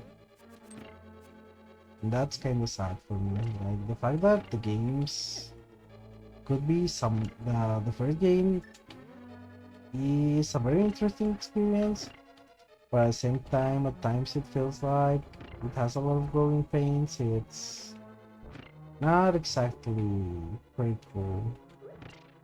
Like I'm glad a lot of people enjoy the first game better, but I feel like they like the growing pains rather than and then seeing like what the full game could be. And that's fine. There's like a lot of people who enjoy that kind of mentality towards the game. Like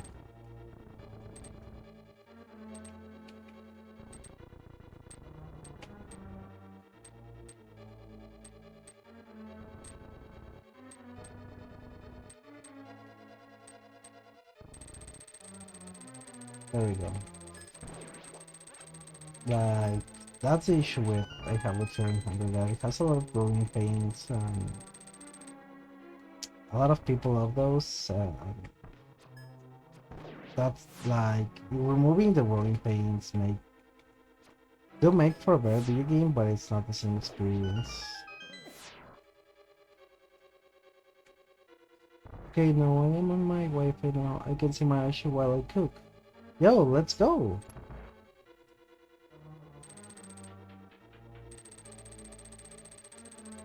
What are you cooking today, Mooney? If it can be known. That sounds like I'm asking for your for your social security number. Mooney, please let us know what you're cooking. And your social security number if it's not too much to ask.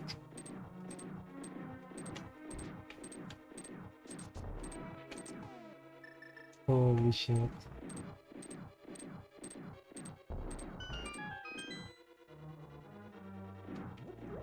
Anyway, what I'm trying to say is going back to the origin of this tangent, because I always do that when I go from something to something, it ends up in somewhere else. Twilight Princess, fuck. Paper Mario Thousand Years Door, fuck real hard. Give it a try if you haven't ever played it. Even if you're not an RPG person, that game is very charming, is very lovely. It you'll probably cry to some of the stuff that happens in there, and also it's it has very funny. It has a lot of comedy and it's pretty good. Also, My social security number is 123. I love my Yoshi Power 579. Oh my god. Money, you're too powerful. Holy shit. Spaghetti but with chicken. Oh, yo, that sounds tasty. Actually, I did have breakfast because I woke up a lot very late. But I should be looking into, like, once I finish streaming, because we're very close to the ending, um, I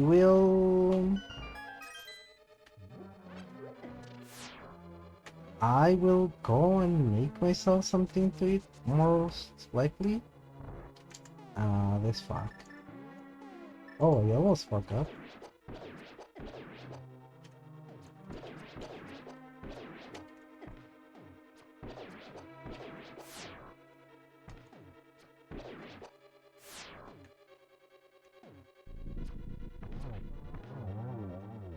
Also, I love how there's a lot of sprites that literally despawns this one.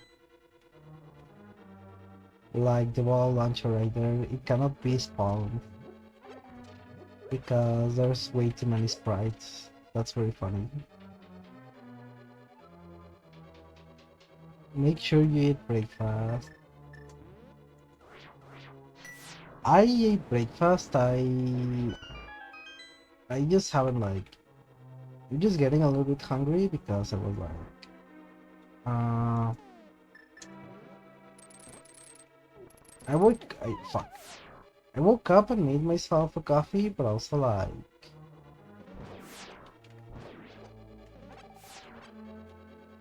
um, but I'm also like getting a little bit hungry. Yeah, they did die in the first one.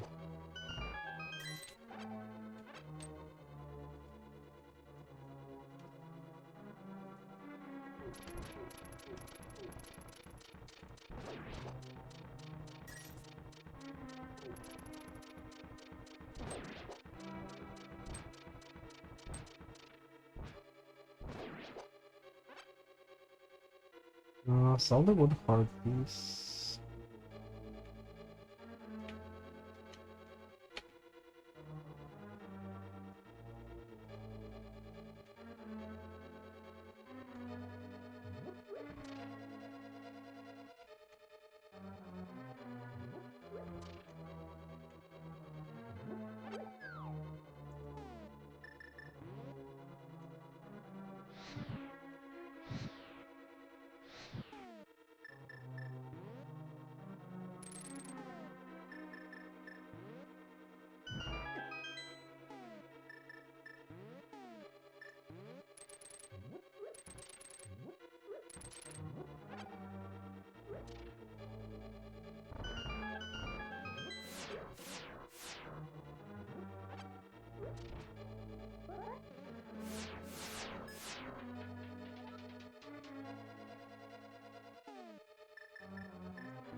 So,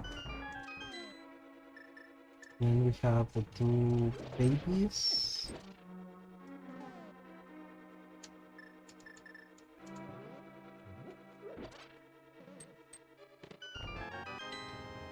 Oh, there we go.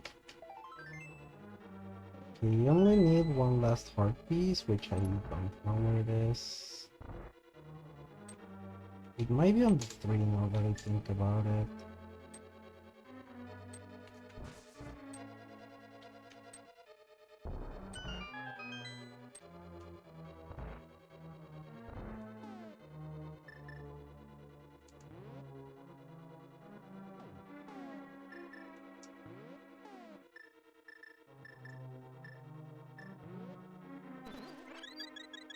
There we go.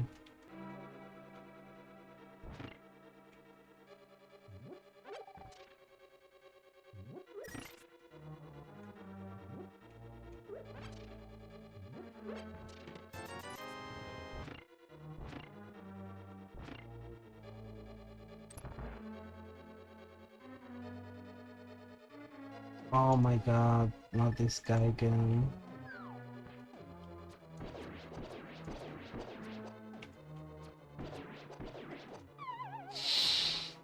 Ooh. Oh wait.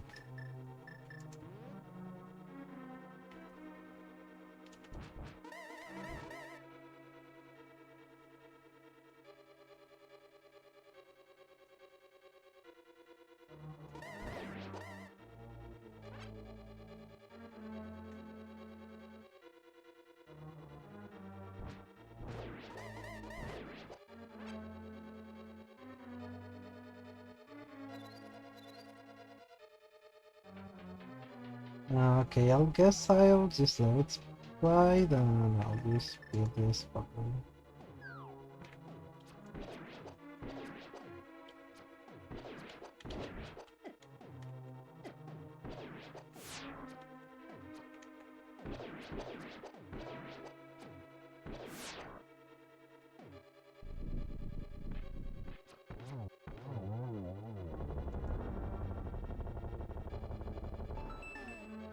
There we go. Now, finally, OG Marisa. Yeah, I I actually like this skin a lot because of that.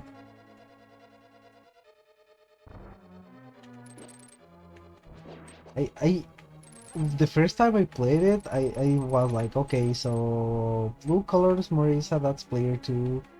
And then like finally the OG Marisa was like, shit, they they they actually dare to do that. Let's fucking go. Wow, time to ratio this guy. Ah, fuck.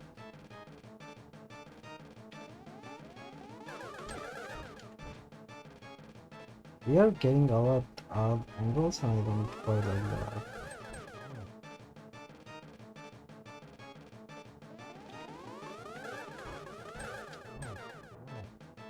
That's 3.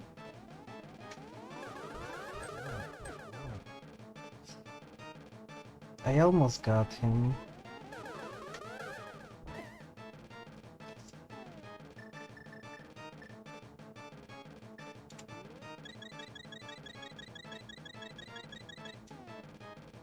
It's not what I wanted it, but I guess we have to do it right here. Fuck.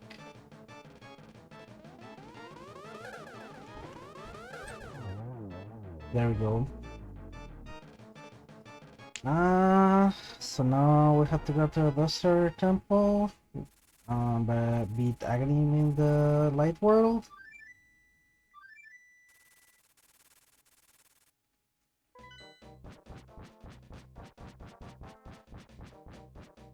Oh, plus ratio. DB like that. So I can do it on the top of the tower, so we'll do it about here. Yeah.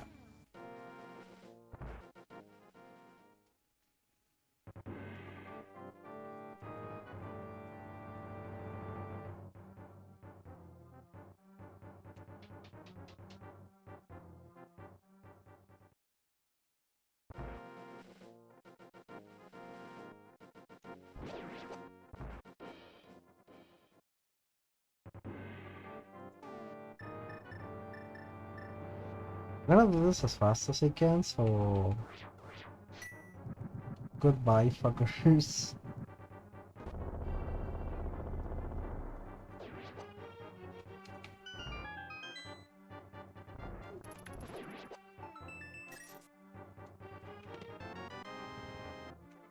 No.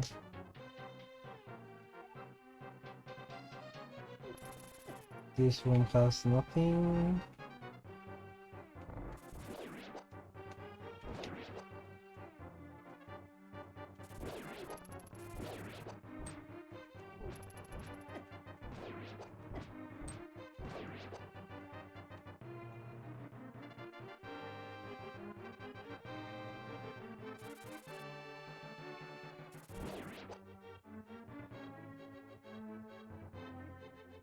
No, wait, I forgot it's over here. Now time to go down.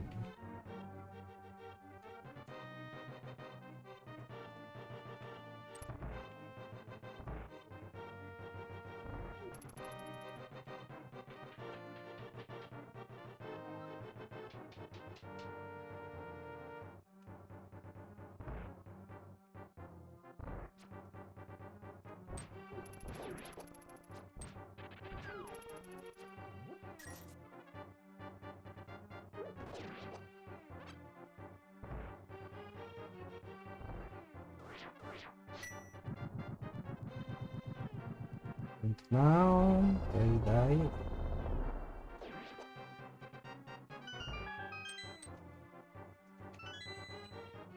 And that's the key. And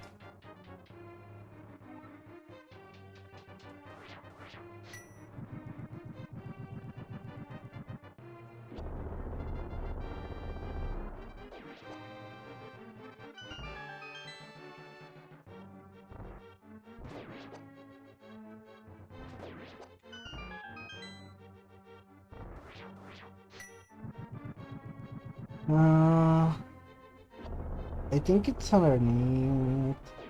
It's in the middle one, but no one has it.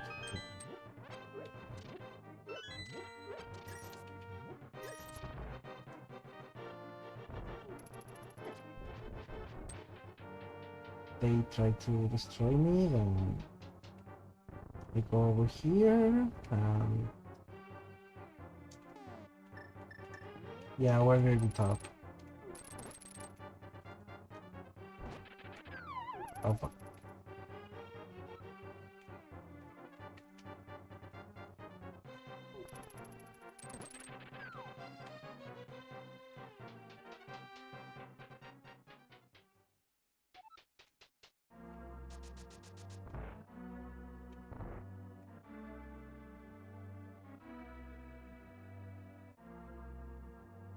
So if it takes away points over, let's go, I guess.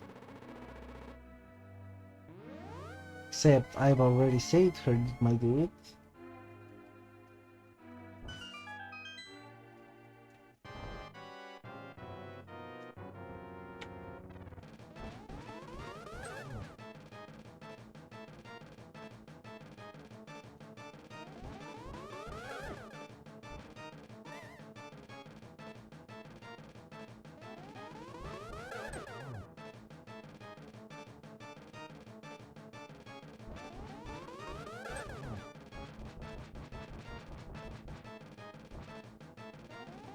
That's lining, yeah.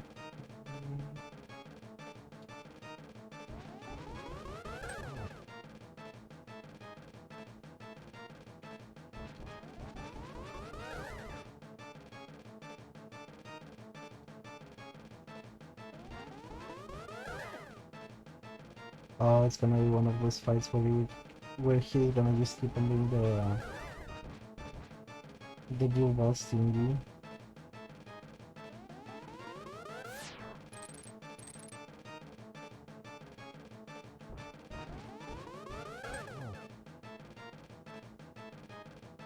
Actually harder than the harder world. Yeah, because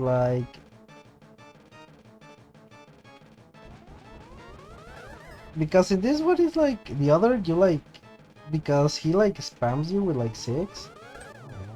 It goes faster. You can reflect them all. But in this one it's oh, by the way, I'm going to snow low ball you with as many not non red ball thingies as I can. Okay, so it's in the eye, so it's gonna be around here. Yeah.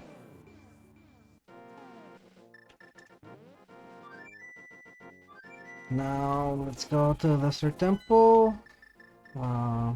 Beat that one.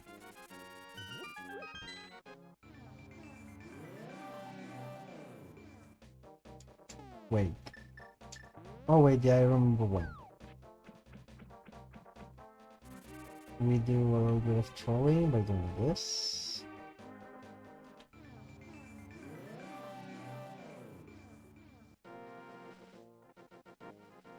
And this helps us get the thing faster.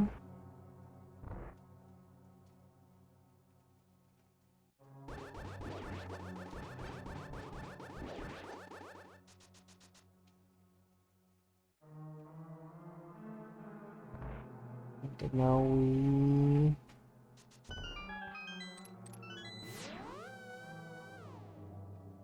That's the key. And we get over here.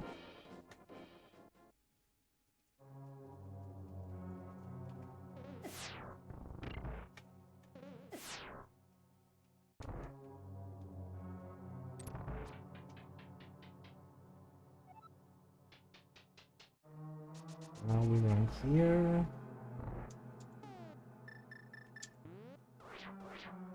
I'll just do this as fast as I can. They'll perish.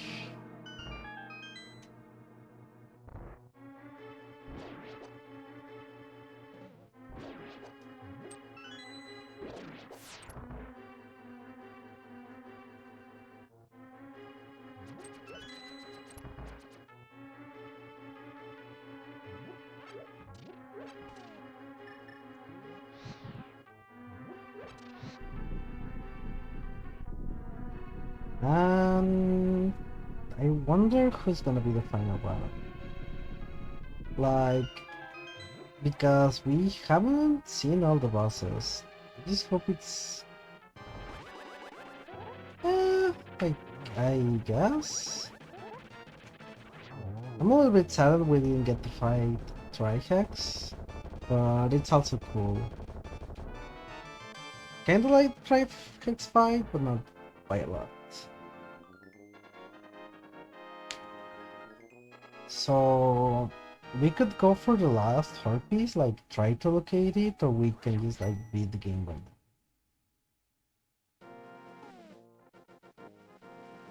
Yeah, we can finally get the Master Sword. Actually, yeah, let's check what's on the pedestal.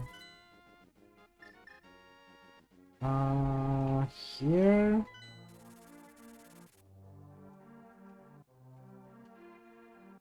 And then we'll go and see what's on the bookshelf, unless the heart piece is over here.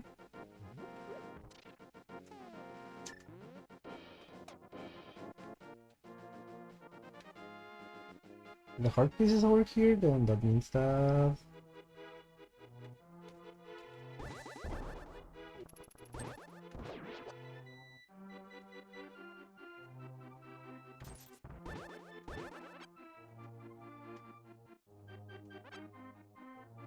That's not the Master Sword. Here it is. And we're gonna pull the Master.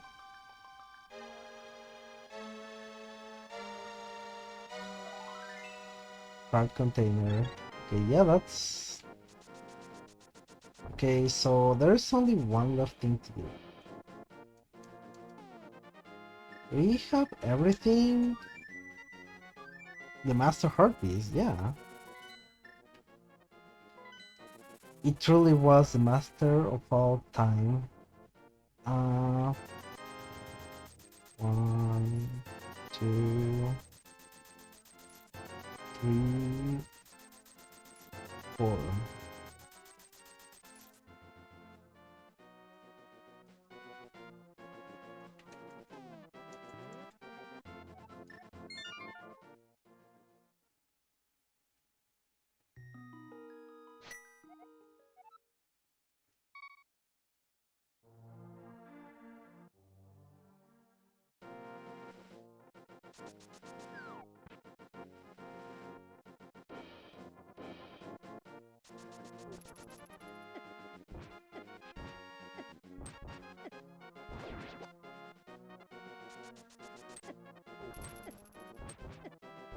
God damn.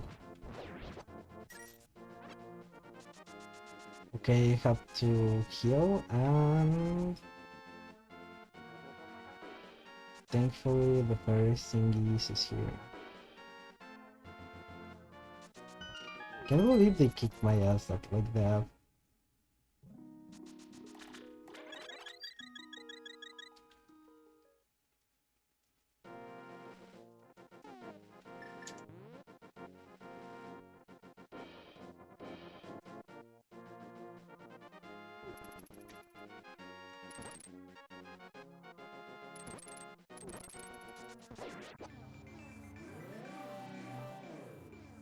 Now time to beat Ganon.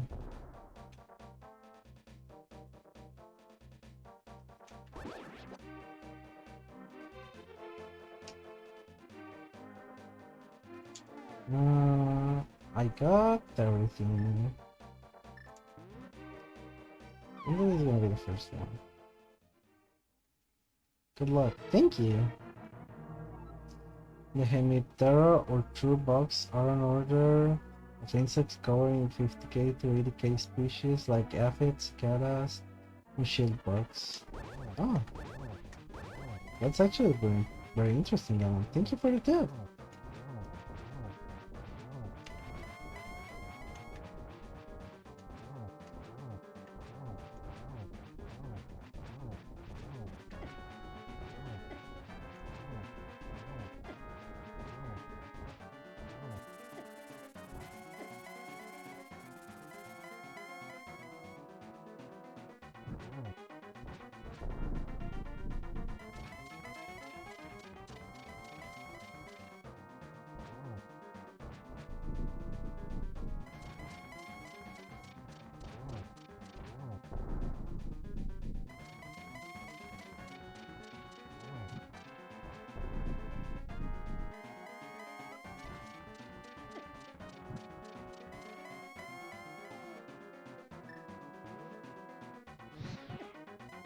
Oh shit.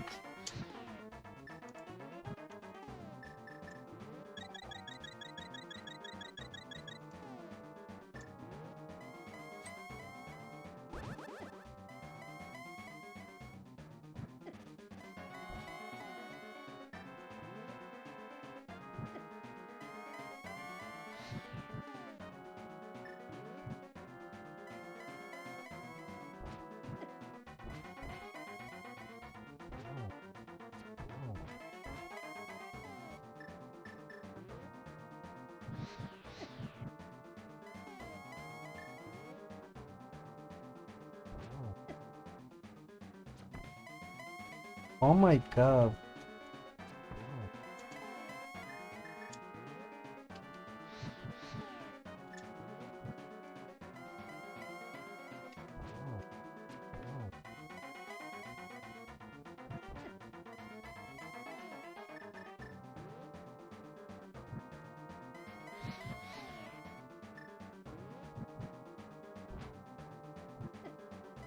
What the fuck was that?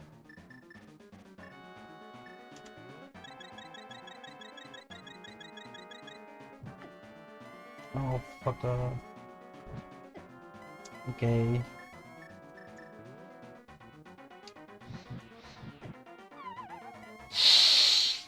Oh.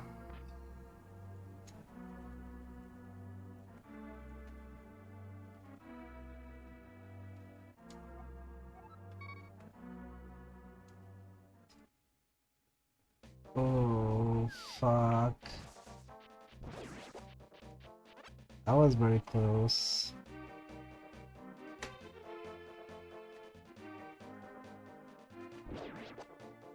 That fucking thing threw me off the... Okay, I think this is gonna be the one. If not, I'll just restart and...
Uh, Give me a second.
I'm sorry, everyone. I had a sudden phone call. Nothing too serious, but I had to take it. My stepmom was calling me about like something happened at her home, and she wanted to see if I could fix like thing. But I told her I honestly don't know how to fix that, so she would have to call a professional. Mute. Up there. There we go. Up. Then the body's gonna come from down. He's gonna throw a bat from up there. That means the next one is coming. That one turns off the lights. And there we go. Let's go. We did it, chat. Let's fucking go.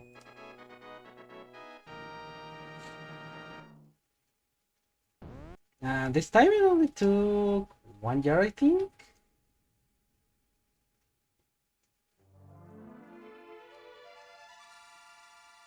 And well, that just happened indeed.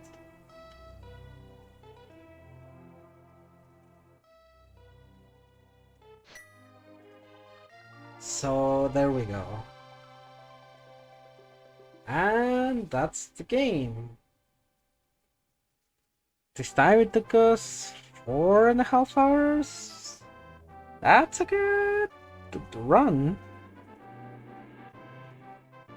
Welp. Welp indeed. 6 we don't do. I don't know what the fuck is doing. I don't want to know about what that is. Also, he technically never died because we never even saw, like, we never even went to see that Zelda was not anymore there because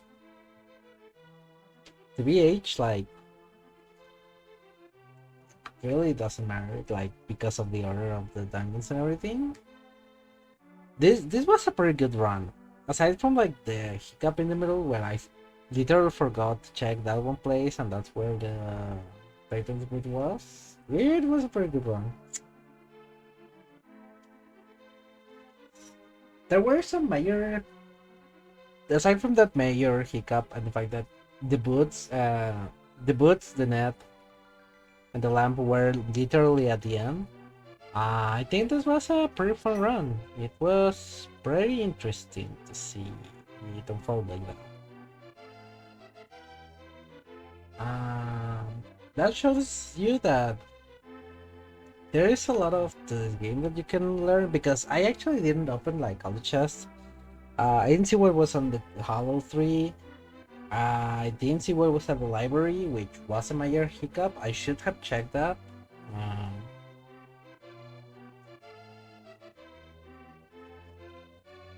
there's a lot of things that I should have checked. And the stupid boy has lunch again. Holy shit. That's certainly a way to say it. Anyway, thank you everyone for coming to today's stream. Gotta get all those rupees won this time. I'm so glad my Oshi kicked Ganon spot. Yeah, like I could go for a 100 one because this could have been a 100% one. There weren't like any funny chests where a chest has a thing to open, like inside the locked room there's like a chest and inside the chest there's a key to open that room and stuff like that. That doesn't affect like how you beat the game, but it leads to some funny stuff. Like, it doesn't make it impossible or anything, it's just very funny to see.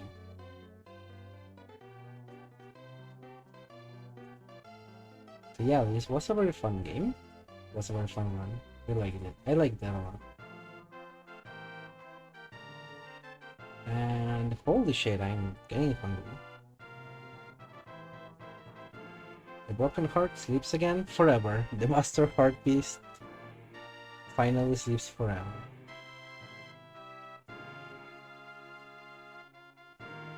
It's surprising that this time it was something that was kinda useful.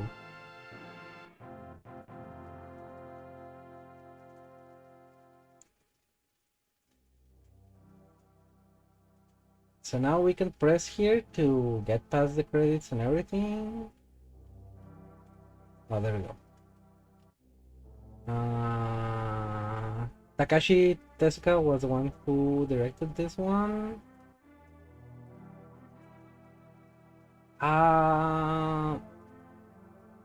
But there was somebody else who also we can. Eiji Aonuma. Who is Eiji Aonuma? That name pops up for a reason.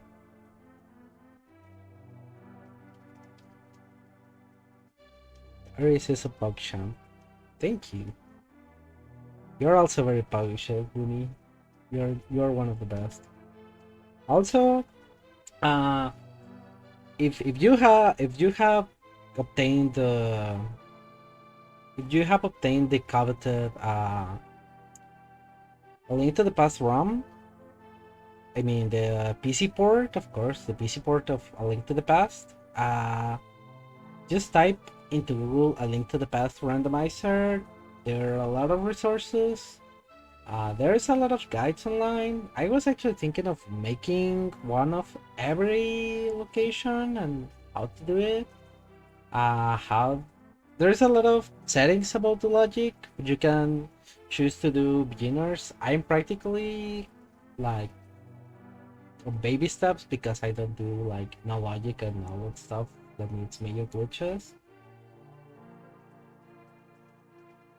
I only didn't get 6, 8.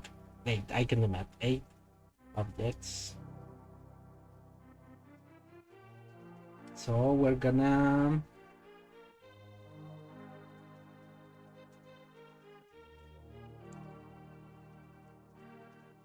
actually let me move my pin. Oh no, that thing is not what I wanted to move.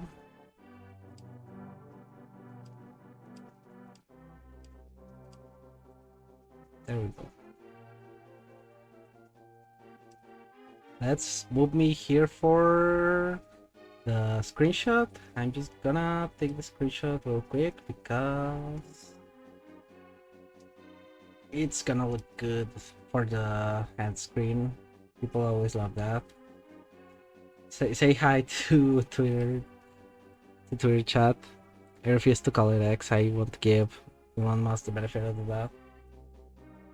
But yeah, uh, thank you everyone for joining me on today's stream. We'll see who is there to raid.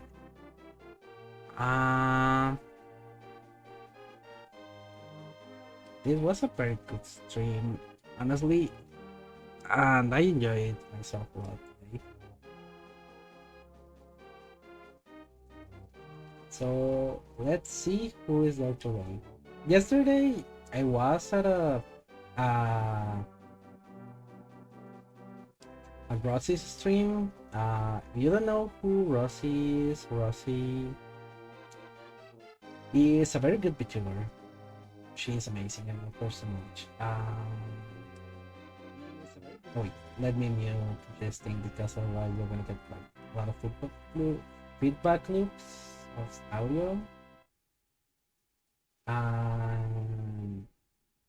Rossi Mello made yesterday a Hispanic heritage stream.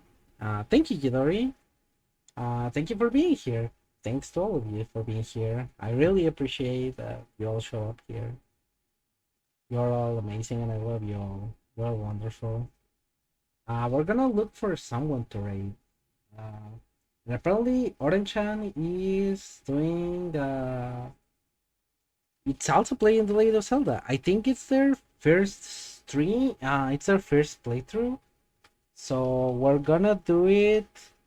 So we're gonna raid into her and hopefully it gets to be fun raiders and it's a good stream. Anyways, thank you all for coming to today's stream. I hope you have a good day, a good night, and I'll see you on the next stream. Thank you all for coming, and I love you all. Bye bye!